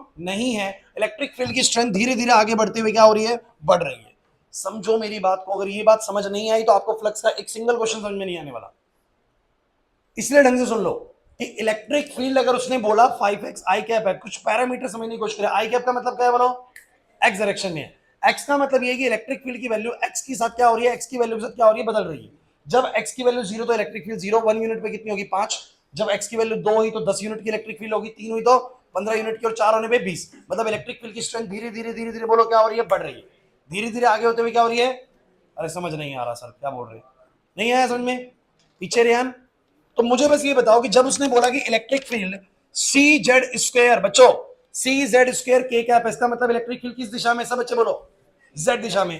भाभी इलेक्ट्रिक फील्ड किस दिशा में है, जेड दिशा में। और जेड के अकॉर्डिंग अपनी वैल्यू भी बोलो क्या कर रही है, चेंज कर रही है। अब पढ़ लो फाइनल आंसर। कह रहा था electric flux through the sheet is, उस शीट के थ्रू कितना इलेक्ट्रिक फ्लक्स होगा, उस शीट के थ्रू कितना इलेक्ट्रिक फ्लक्स होगा। एक काम करते हैं, इसको मैं सिंपल कर देता हूं। मान लो ये जेड एक्सिस है, ये कौन सा एक्सिस है बोलो, कर सकता हूं ऐसा, अरे नहीं कर सकता क्या। और ये कौन सा एक्सिस है, वाई। और ये बाहर वाला, चलो ठीक है। अरे भैया बाहर वाला एक्स का मतलब ये वाला एक्स है, कभी कहते हैं बाहर वाला, कभी कहते हैं ये, अरे पेपर में तो ऐसे बनेगा ना, ये है एक्स। अब जरा मुझे बताओ एक्स वाई प्लेन कौन सा हो गया इस बार, ये। अरे अगर ये एक्स एक्सिस है बच्चों, ये एक्स एक्सिस, तो where is X Y plane, ये एक्स वाई प्लेन है। मुझे बताओ एक्स वाई प्लेन के कहां पर रखी हुई ये शीट, एक्स वाई प्लेन के कहां पर रखी हुई है, पैरेलल। और कितनी यूनिट अवे रखी गई जेड पे, ए यूनिट्स। तो यहां पर शीट है, यहां पर शीट है, इस जगह पर शीट है, लो बना दी, इस जगह पर शीट है, ए बाय ए की एरिया की शीट है। इस शीट का एरिया बोलो क्या होगा, ए स्क्वायर, क्योंकि ए बाय ए की। और कितनी दूरी पर रखी गई है, z इज टू ए पे, ये वाला ओरिजिन है बच्चों। अब कहानी खत्म है इस क्वेश्चन की, क्योंकि उस तरफ इलेक्ट्रिक फील्ड कितनी दी हुई है, सब बच्चे बोलो सी जेड स्क्वायर के कैप। चलो भाई कह रहे कितना फ्लक्स होगा, तो मैंने कहा सर फ्लक्स का फॉर्मूला हमने पढ़ा हुआ, बोलो क्या, ई ए कॉस थीटा। क्या पढ़ा हुआ है, ये कॉस थीटा, पर ही नहीं आया समझ में। मुझे बताना जरा इलेक्ट्रिक फील्ड की value z is equal to A पे कितनी होगी, z is equal to A पे, क्योंकि इलेक्ट्रिक फील्ड z के अकॉर्डिंग क्या हो रहा है, चेंज हो रहा है। तो जितना z होगा सर उसके हिसाब से आएगी, बोलो इलेक्ट्रिक फील्ड की वैल्यू क्या आएगी, सी ए स्क्वायर। बहुत बढ़िया बच्चों, सी ए स्क्वायर। इसका एरिया बताओ कितना आएगा, ए स्क्वायर, क्योंकि शीट है ए बाई ए की। एंगल कितना आएगा, बड़ा इंपॉर्टेंट है सर, क्योंकि एरिया वेक्टर सर ऐसे बनेगा, अरे परपेंडिकुलर तो है, और इलेक्ट्रिक फील्ड ऐसे सर, कितना एंगल आएगा, जीरो, कॉस जीरो। आंसर बोलो क्या आएगा, सी ए की पावर 4, सी ए की पावर। कोई ऑप्शन है, ऑप्शन नंबर ए है। नहीं आया समझ में। देखिए सिचुएशन बिल्कुल भी मुश्किल नहीं है, आप लोग इसको बना दे तो बात अलग है, अदरवाइज बहुत सिंपल सी चीज है कि अगर मैं इसको जेड एक्सिस मान लूं, इसको वाई एक्सिस।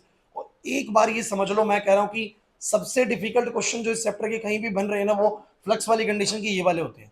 अगर आपने ये समझ लिए, और मैं ऐसे एक क्वेश्चन नहीं, मैं आपको 4-5 क्वेश्चन कराने वाला हूं इस तरह के, तो तब तक बात बन जाएगी हमारी, लास्ट तक, क्लास के एंडिंग तक बात बन जाएगी। बस आपको सुनते रहना पड़ेगा। सुनो भाई सुनो, बातें नहीं। तो this is Z axis, this is Y axis, this is x axis. So our plane is perpendicular or parallel to the xy plane. xy plane ये रहा, उसके पैरेलल है, और z इक्वल टू a पे हमारा शीट रखा हुआ है। तो वहां पर इलेक्ट्रिक फील्ड कितनी होगी सर, मेरे को पता है, फ्लक्स जो होता है वो क्या होता है, e a cos थीटा। क्या होता है, तो इधर इलेक्ट्रिक फील्ड कितनी होगी सर, इलेक्ट्रिक फील्ड होती है सी जेड स्क्वायर। तो z की वैल्यू वहां पर कितनी है बोलो, a, तो सी ए स्क्वायर की इलेक्ट्रिक फील्ड होगी। एरिया कितना होगा, a बाई ए की शीट थी तो a स्क्वायर हो गया, और cos कितना बोलो, जीरो, क्योंकि सर शीट ऐसे है, ऐसे रखी तो एरिया वेक्टर ऐसे होगा, इलेक्ट्रिक फील्ड भी ऐसे होगा, थीटा जीरो बनेगा भैया। समझ आया कि नहीं आया, ध्यान नहीं आया समझ में, पक्की बात है। चलो नेक्स्ट क्वेश्चन की तरफ बढ़ते हैं, तब कहानी और समझ में आने वाली है। चलो भाई बहुत अच्छा क्वेश्चन है, बोर्ड पे देखिए, देखते चलिए भाई, एक्टिव हो जाइए बिल्कुल आधे घंटे के लिए और। Given a uniform electric field, board पे, given a uniform electric field E, electric field की वैल्यू बोलो कितनी है, 5 इंटू 10 की पावर 3। आई कैप क्या बोल रहे हैं, बोलो सब बच्चा, आई कैप क्या बोल रहे हैं, एक्स डायरेक्शन में। चलो बहुत बढ़िया। अब सुनो भाई, कह रहा है find the flux of this field through a square of 10 centimetre, through a square of 10 centimetre की साइड है, on a side whose plane is parallel to Y Z plane, whose plane is parallel to. कह रहा है मेरी electric field कहां पर है, जितने यहां पर ध्यान दो, मान लो ये एक्स एक्सिस है और ये वाई एक्सिस है, और जेड कहां पर होगा बताओ जरा, जेड वैसे बाहर की तरफ होगा जहां पर ये पेन है इस समय, लेकिन पेपर पे जेड कैसा बनाओगे, ऐसे। तो हमारी जो शीट है वो किसके पैरेलल, पढ़ो जरा एक बार। कह रहा है sheet is parallel to the plane of Y Z. तो वाईजेड इस बार बच्चों ऐसा है, देखो ये रहा वाईजेड, ये रहा वाईजेड, इसके ही पैरेलल है शीट। समझ में आ गई बात, इसके पैरेलल है, कहां रखी गई है, बस पैरेलल रखी गई है। कह रहा है what would be the flux through the same square if the plane makes an angle 30 degree with the X axis. बहुत शानदार क्वेश्चन है, पहले पहला पार्ट करेंगे फिर सेकंड पार्ट करेंगे। उसने बस इतना बोला इलेक्ट्रिक फील्ड है एक्स डायरेक्शन में, सब बच्चे बोलो इलेक्ट्रिक फील्ड यहां पर है एक्स डायरेक्शन में, कितनी बोलो 5 इंटू 10⁻³ कह रहे एक शीट को रख दिया है। अब आप कहेंगे सर शीट को कहां रखा, कोई फर्क नहीं पड़ता क्योंकि इलेक्ट्रिक फील्ड हर जगह पर बोलो कैसी है, कांस्टेंट है। इलेक्ट्रिक फील्ड एक्स पर डिपेंड, सीधा कांस्टेंट है, एक्स पर डिपेंड नहीं कर रही, इसका मतलब यूनिफॉर्म फील्ड है। कैसी फील्ड है, तो भैया इलेक्ट्रिक फील्ड इतनी है, शीट रखी गई है वाई जेड प्लेन के, बोलो कैसे पैरेलल, मतलब यहां रखी गई है, मतलब इलेक्ट्रिक फील्ड के बिल्कुल क्या होगी, परपेंडिकुलर।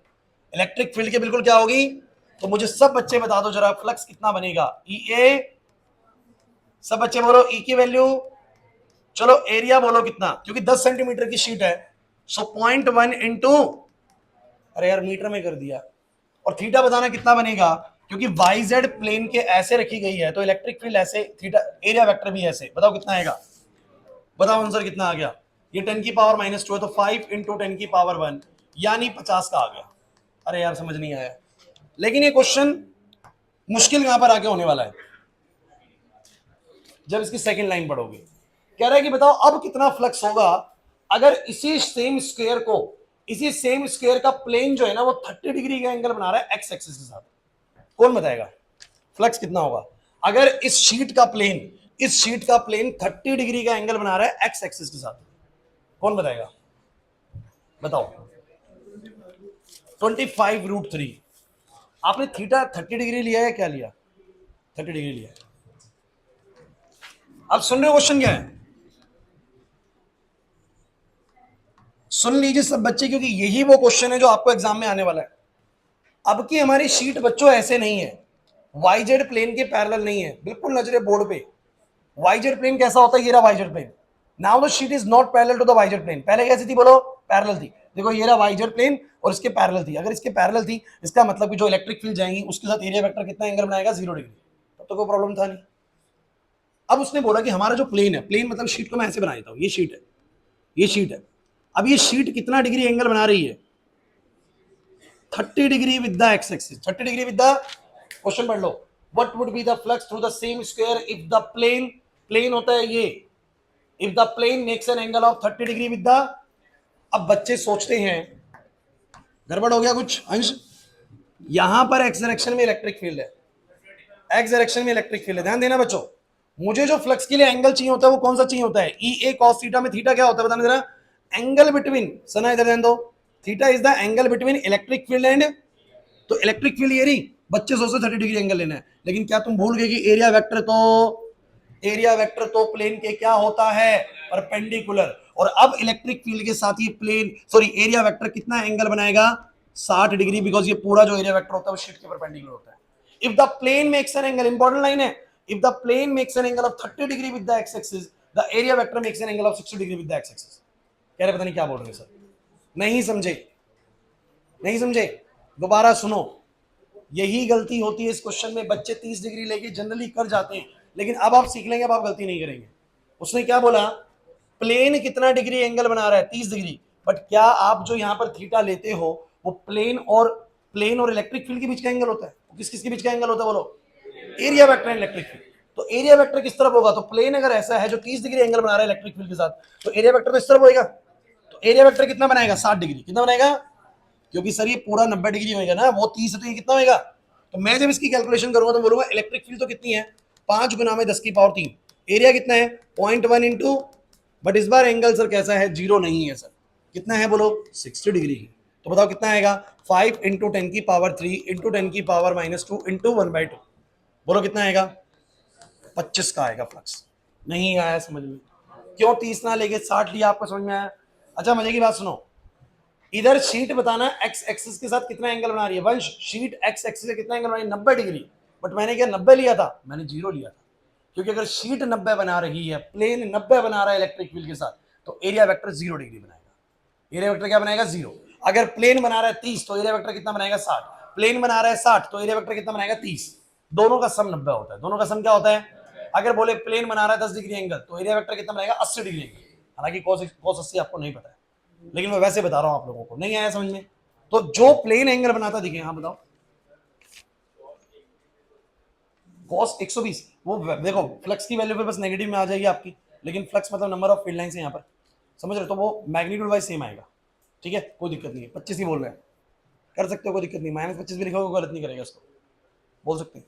एक तरफ से देखोगे फील्ड आ रही है, एक तरफ से देखोगे फील्ड जा रही है, इसलिए एक तरफ से 25 भी बोल सकते हैं, एक तरफ से -25 भी बोल सकते हैं, उसका कोई फंडा नहीं है। लेकिन आपको मेन पता होना चाहिए कि फ्लक्स कैसे निकलता है। सभी बच्चे बस मुझे एक बात बताओ, इस शीट के थ्रू कितना फ्लक्स पास होगा, किन किन बातों पर डिपेंड करता है, मैंने सिखाया था, बोलो क्या क्या, इलेक्ट्रिक फील्ड की स्ट्रेंथ, इसका एरिया, और क्या एंगल बन रहा है इलेक्ट्रिक फील्ड और एरिया वेक्टर के बीच में। तो इलेक्ट्रिक फील्ड की स्ट्रेंथ तो सेम है सर, एरिया भी सेम है, बस एंगल का खेल था। किसका खेल था? एंगल का। पहले सर शीट ऐसे रखी हुई थी तो 0 डिग्री एंगल बन रहा था, अब शीट को ऐसे रखा था कि उसका प्लेन इलेक्ट्रिक फील्ड के साथ 30 डिग्री एंगल बना रहा है, तो उसका एरिया वेक्टर कितना बना रहा है? 60 डिग्री, उसको पुट कर आंसर निकाल दिया। समझ में आ गया कि नहीं आ गया? इंपॉर्टेंट क्वेश्चंस होते हैं, ध्यान रखना बच्चों, ये आते हैं एग्जाम के अंदर और बच्चे अमूमन गलती कर जाते हैं अगर ये क्लास में ना करा रखें। ठीक है, नेक्स्ट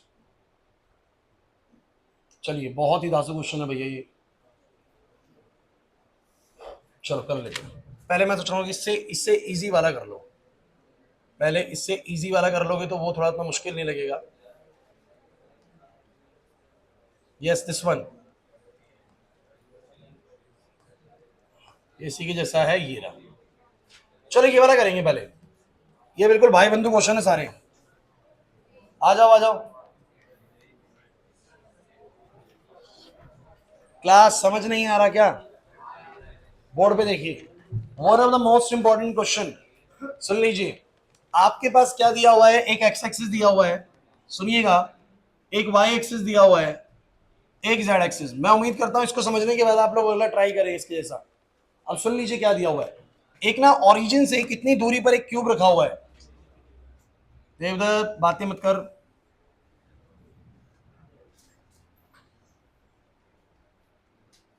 ध्यान से देखो बस। ये क्यूब कहां रखा हुआ ओरिजिन से? सब बच्चे देखो जरा, देखो ध्यान से, कितनी दूरी पर? 2 मीटर की दूरी पर, और इसकी खुद की भी लेंथ कितनी है? अब पढ़ो क्वेश्चन में क्या है, कह रहा है कि इलेक्ट्रिक फील्ड है 2xi क्या। पहले तो तुम सब बच्चे मुझे बता दो कि किस दिशा में इलेक्ट्रिक फील्ड है। बड़ा इजी लगेगा, बट ढंग से सुन लेना, इस क्वेश्चन को समझ लेना। मैं कह रहा हूं आप लोगों को जो मेन क्वेश्चन है ना वो यही है। आपको बोला कि इलेक्ट्रिक फील्ड कितनी है, बोलो 2x i कैप। पहले तुम मुझे बताओ आई कैप का मतलब क्या है? इलेक्ट्रिक फील्ड कहां पर है? x दिशा में। फिर 2x का क्या मतलब है? लविश 2x का क्या मतलब है? इलेक्ट्रिक फील्ड x की वैल्यू के अकॉर्डिंग क्या हो रही है? बदल रही है। मतलब जरा मुझे बताना, इस जगह पर इलेक्ट्रिक फील्ड कितनी होगी? इस वाले फेस पर, इस वाले फेस पर इलेक्ट्रिक फील्ड की वैल्यू कितनी होगी? बताओ जरा, कितनी होगी?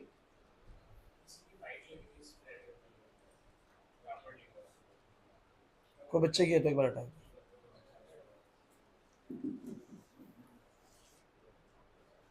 गाइस मैं कह रहा हूं ध्यान सुनो, इस जगह पर इलेक्ट्रिक फील्ड कितनी होगी? ध्यान बताएगा, इस वाले स्पेस पर, इस वाले फेस पर।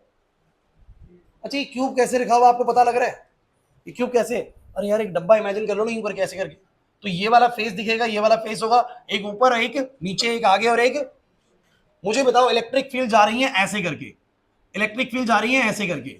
मेरा आपसे सवाल ये कि इलेक्ट्रिक फील्ड की स्ट्रेंथ इस वाले फेस पे कितनी होगी? पहले वाले फेस पे 4 यूनिट की, बहुत बढ़िया वाले, सही बोले। लेकिन सेकंड फेस पे कितनी हो जाएगी?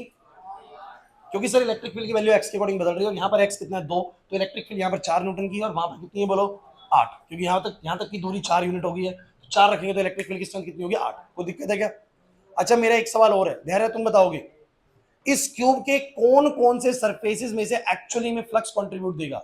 मतलब कौन कौन से सरफेसेस में से फील्ड एक्चुअली में पास होगी? एक ये वाला फेस और एक ये वाला फेस। क्यों? ऊपर वाले से पास नहीं हो पाएंगे क्योंकि फील्ड नीचे से ऊपर से निकल जाएंगे, नीचे वाले से, इस वाले से, इस वाले से भी नहीं। क्या तुम्हें याद है मैंने बोला था जब फ्लक्स, फ्लक्स का मैंने क्या बोला था? इलेक्ट्रिक फील्ड और एरिया वेक्टर के बीच में 90 डिग्री एंगल है, तो फ्लक्स कंट्रीब्यूशन कितना होगा? 0। सिर्फ 2 ही सरफेसेस फ्लक्स में कंट्रीब्यूशन करेंगे। कुछ बच्चे कहेंगे सर कैसे? अरे भैया ध्यान दो ना, इसका एरिया वेक्टर ऊपर, इलेक्ट्रिक फील्ड ऐसे, कितना एंगल? 90 डिग्री, तो फ्लक्स कितना? इसका एरिया वेक्टर नीचे, इलेक्ट्रिक फील्ड ऐसे, कितना फ्लक्स? 0। इस वाला जो बाहर वाला फेस है उसका एरिया वेक्टर ऐसे, इलेक्ट्रिक फील्ड ऐसे, 0।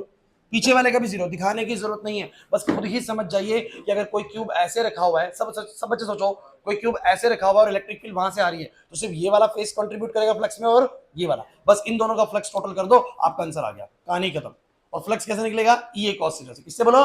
तो मैंने क्या करा बच्चों, लेकिन इसमें एक छोटी सी बात जो ध्यान देनी पड़ेगी, पहले वाले सरफेस का फ्लक्स φ1 है, दूसरे वाले का, आइए समझते हैं बच्चों। सभी बच्चे, फ्लक्स थ्रू सरफेस 1, बच्चों बिल्कुल बात मत करना क्योंकि ये क्वेश्चन के बाद में अगला तुम्हें देने वाला हूं। फ्लक्स थ्रू द सरफेस 1, धैर्य यहां पर, बता फ्लक्स क्या होगा? ई ए चल मुझे बताओ यहाँ पर इलेक्ट्रिक फील्ड की स्ट्रेंथ कितनी है सर? 2x है, तो 2 इंटू में 2 कितना आ जाएगा? 4 यूनिट की तो इलेक्ट्रिक फील्ड है।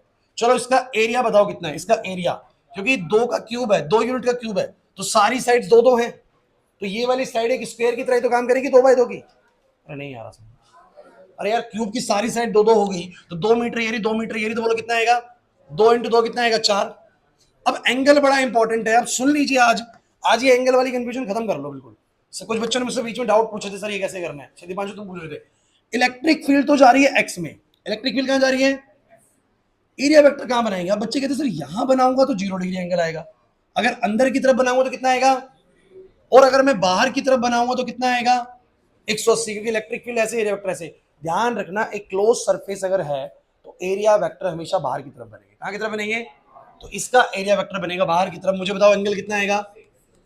चलो भाई सब बच्चे बताओ 180 की वैल्यू क्या होती है? -1। आंसर कितना आ गया? चिंता मत करिए, मैं इस माइनस का मतलब भी बताऊंगा। एक बार पहले तुम फ्लक्स कैलकुलेट कर लो दूसरे वाले सरफेस से। फ्लक्स थ्रू, बातें नहीं, फ्लक्स थ्रू सरफेस 2 बताओ कितना आएगा? दूसरे वाले सरफेस से कितना फ्लक्स आएगा? बोलो बरा। ई ए, चलो बताओ वहां पर ई कितना हो गया, उस जगह पर ई कितना हो गया? 4 यूनिट की दूरी है जितिका, 4 यूनिट की दूरी है तो एक्स हो गया 4, 4 दूनी कितना हो गया? 8। एरिया बोलो कितना हो गया? 2 बाई 2 का 4। एंगल कितना हो गया सर? इसका एरिया वेक्टर बनेगा बाहर, क्योंकि सर बाहर की तरफ, इलेक्ट्रिक फील्ड भी उस तरफ, कितना बोलो? cos 0। बोलो कितना आ गया? अब पता है इसका क्या मतलब है?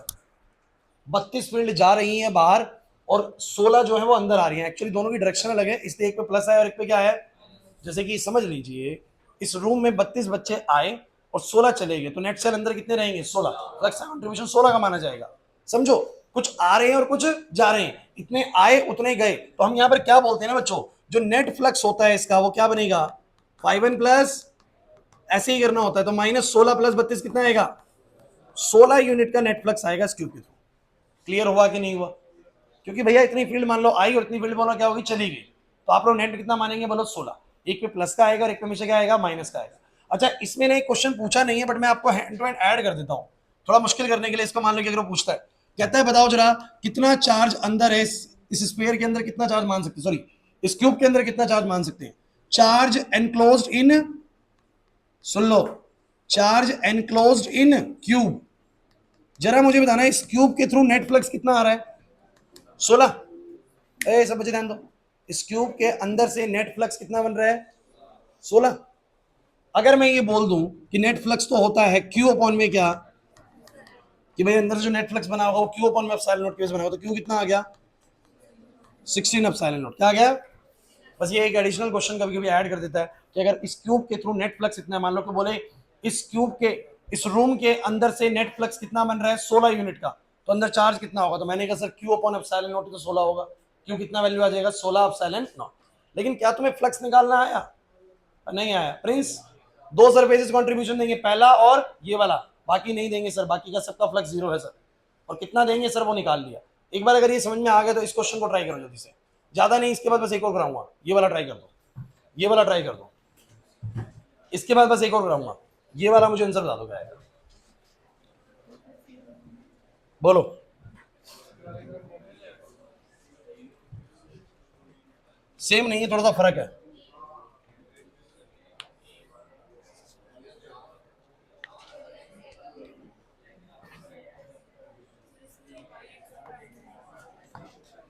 बिल्कुल ओरिजिन पे रखा हुआ है, ये ऐसे रखा गया है जैसे कि ये एक्स एक्सिस, ये वाई एक्सिस, यहां पर रखा हुआ है। क्यूब का पहला सरफेस कहां पर है? क्यूब का पहला सरफेस कहां पर है? ओरिजिन पे ही है। बिल्कुल पहले वाले सरफेस पे फ्लक्स 0 है, क्योंकि ई ही 0 है वहां पर। सोचो सोचो, करो करो, ट्राई करो, इसीलिए तो सिखाया है पहले भैया, वो घबराने की जरूरत नहीं है। मुश्किल क्वेश्चंस को तो 1 2 बार 3 बार 4 बार जितनी बार समझना होगा उतनी बार समझेंगे, अगली बार पूरी चैप्टर की तैयारी करके समझना और बढ़िया समझ में आएगा।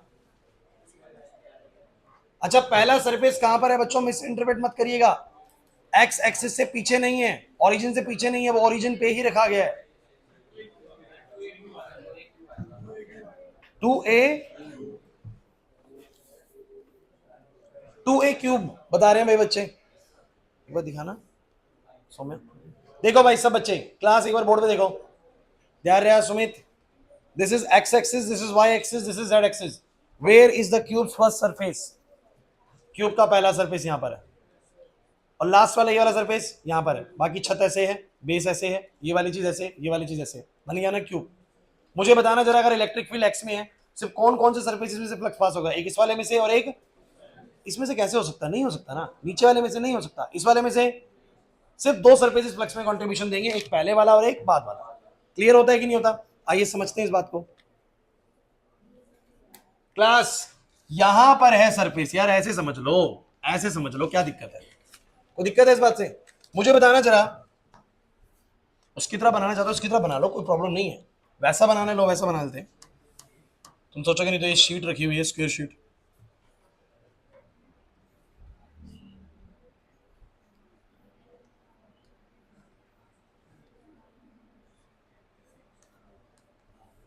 बच्चों आप इसको मिस इंटरप्रेट तो नहीं कर पा रहे, नहीं कर रहे ना, ओरिजिन पे है ये शीट। जरा बताओ पहले सरफेस से फ्लक्स 1 बनेगा और दूसरे वाले से, इस वाले से फ्लक्स 2 बनेगा। जरा बताओ पहले वाले पे कितना बनेगा, तो आप बोलेंगे सर ई ए। जरा बताओ यहाँ पर इलेक्ट्रिक फील्ड कितनी है, कैसे पता लगा इलेक्ट्रिक फील्ड 0? क्योंकि इलेक्ट्रिक फील्ड की वैल्यू क्या दी हुई थी, 2x आई कैप। और सर अगर x की वैल्यू ही वहां पर 0 होती है ओरिजिन पे, तो इलेक्ट्रिक फील्ड भी क्या होगी, 0। और ई 0 होगा तो फ्लक्स कितना? चलो सेकंड वाले सरफेस पे फ्लक्स बताओ सब बच्चे, ई ए कॉस थीटा, ई ए कॉस थीटा। तो मुझे बताओ ई ए कॉस थीटा है तो कितना आएगा, ई कितना, 2 इंटू में, अब ये कितना दिया हुआ है साइड इसका, ए, बहुत बढ़िया, ए दिया हुआ है, तो ए यूनिट आगे इस सरफेस तक इलेक्ट्रिक फील्ड कितनी हो जाएगी, 2a। सबने ये करा है। और क्योंकि इस सारी शीट्स ए बाय ए की हैं, इलेक्ट्रिक फील्ड इधर है, एरिया इधर है, तो बोलो क्या आएगा, ए स्क्वायर एरिया कॉस 0, बोलो कितना आया? तो मुझे बताओ नेट फ्लक्स कितना आया, 2a क्यूब। तो इस क्यूब के थ्रू नेट फ्लक्स कितना बन गया बच्चों? तो मुझे बताना नेट चार्ज इसके अंदर कितना है, ये पहला पार्ट मान लो। उसने वैसे पूछा भी है कि electric flux through the cube and the charge enclosed bye it. Charge आपको नहीं दिख रहा होगा, वो कहीं ना कहीं छप गया है, तो चार्ज एनक्लोज्ड बाय इट कितना आएगा बोलो? कुछ कह रहे हैं, हमें तो दिख नहीं रहा, पता नहीं सर को कहाँ दिख रहा है। क्यू अपॉन में एप्सिलॉन नॉट, बोलो कितना आएगा, बोलो क्यू कितना आएगा, 2a क्यूब एप्सिलॉन नॉट। समझ में आया कि नहीं आया? चलो ये वाला करके दिखाना, इस क्वेश्चन का आंसर निकालो जल्दी से, निकालो।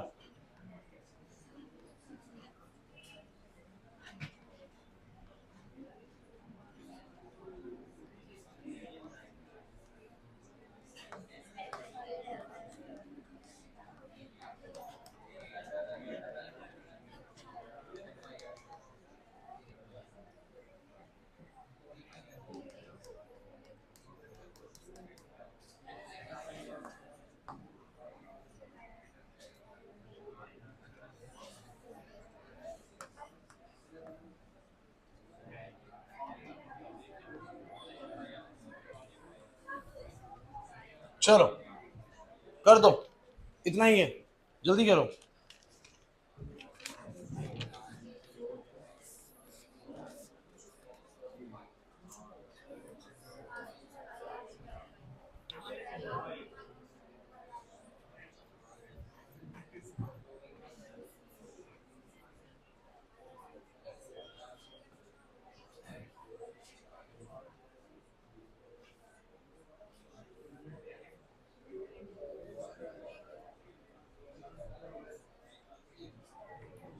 ऑप्शंस दो,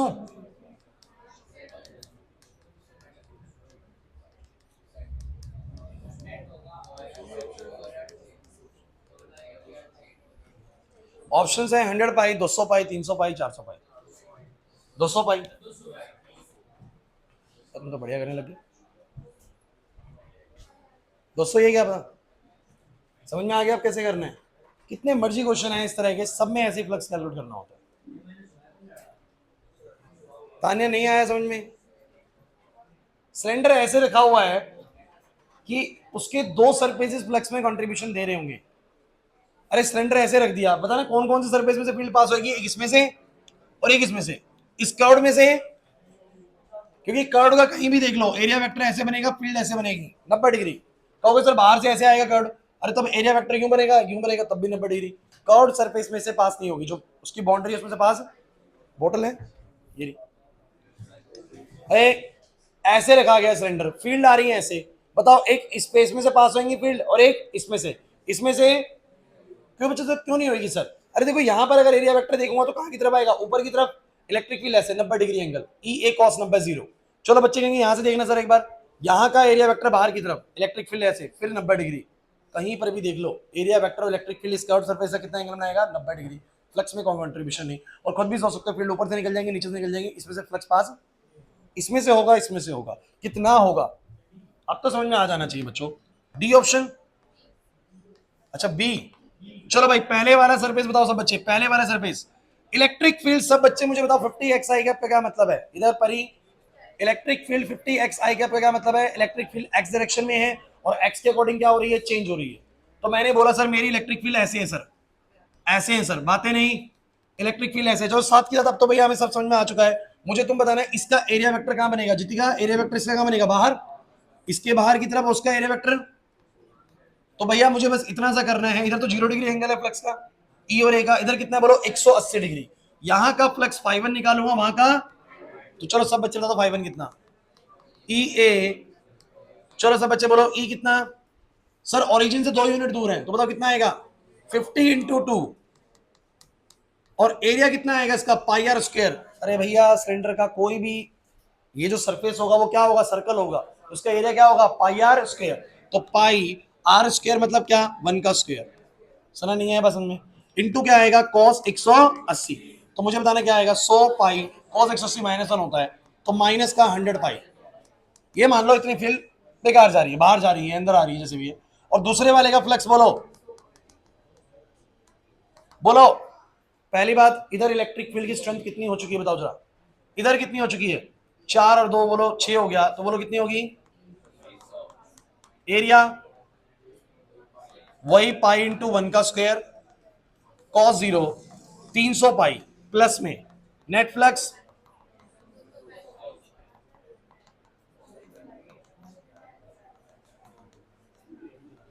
200 पाई। समझो मेरी बात को। अच्छा एक छोटी सी बात मैं आपसे पूछ रहा हूं, इधर ध्यान दो लक्ष्मी।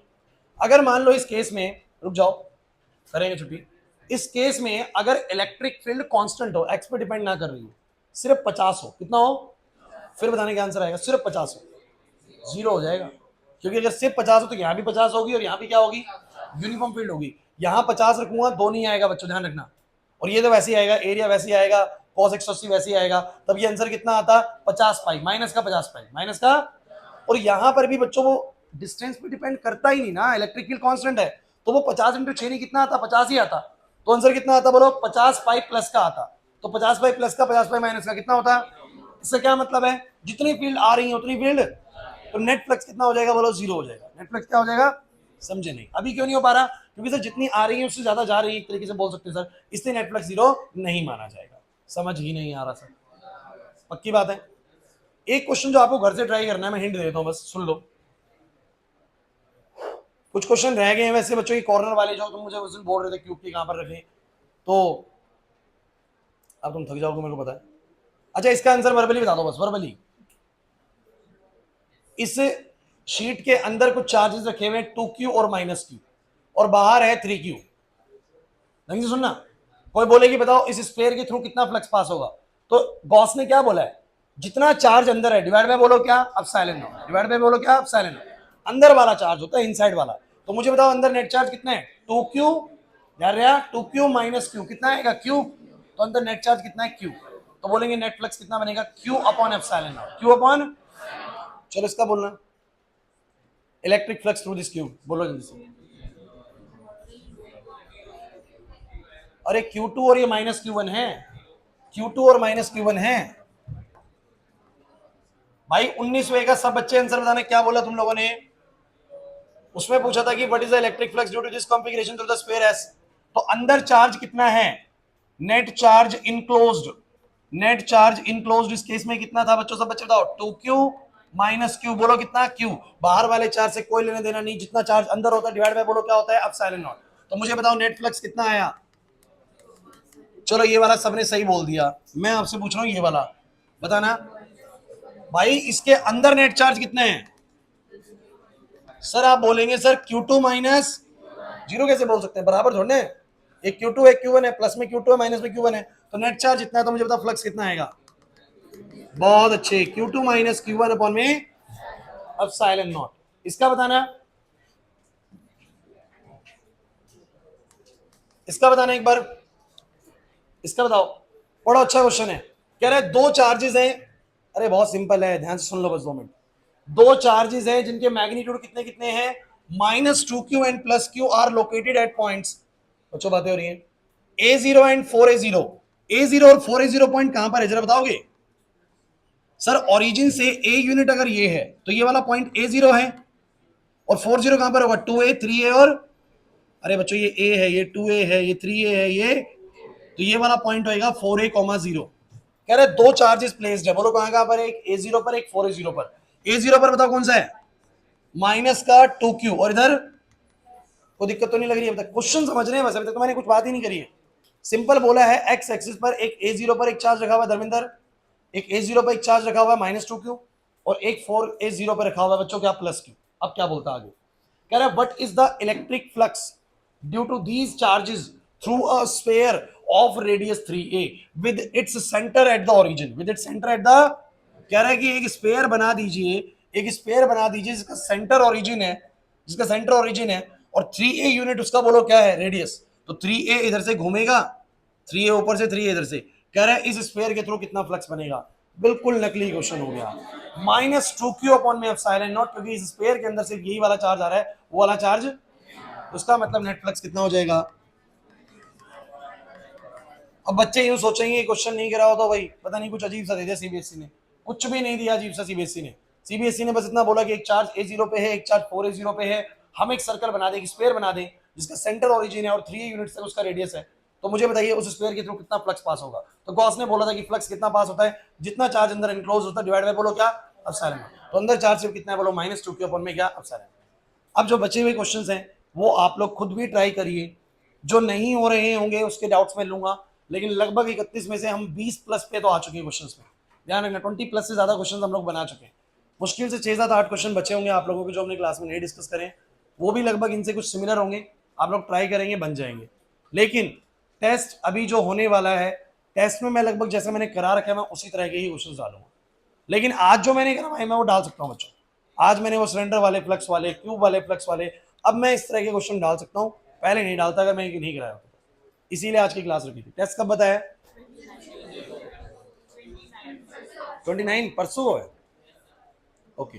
देखो आप प्रिपेयर करिए परसों के लिए ही, बट एक छोटा सा चेंज हो सकता है कि आपका जो टेस्ट है ना वो परसों की बजाय जो है ना सैटरडे को कर सकते हैं। एक पॉसिबिलिटी है क्योंकि मुझे सैटरडे को किसी वजह से ऑफ लेना पड़ रहा है, तो अगर ऑफ मुझे लेना ही होगा तो मैं उस दिन ऑफ नहीं लूंगा, मैं उस दिन टेस्ट रखूंगा आप लोगों का, ताकि हमारी क्लास वेस्ट ना जाए कि ट्यूसडे को टेस्ट हो जाए फिर सैटरडे को ऑफ हो जाए तो बेकार जाएगा। तो अगर मेरा सैटरडे का फाइनल ऑफ होगा तो मैं आपको सैटरडे को ही टेस्ट लूंगा, परसों नहीं लूंगा। समझ रहे हैं बात को? तो तैयारी करने का और अच्छा टाइम मिल जाएगा तुम लोगों को, लेकिन अपने एंड पे प्रिपरेशन जारी रखिए, पूरी हो जाएगी प्रिपरेशन, अब नहीं हो पाएगी। जाओ 99 में से पिछली बार की तरह टेस्ट तो होगा। हाँ टेस्ट तो होगा, मजा आ गया।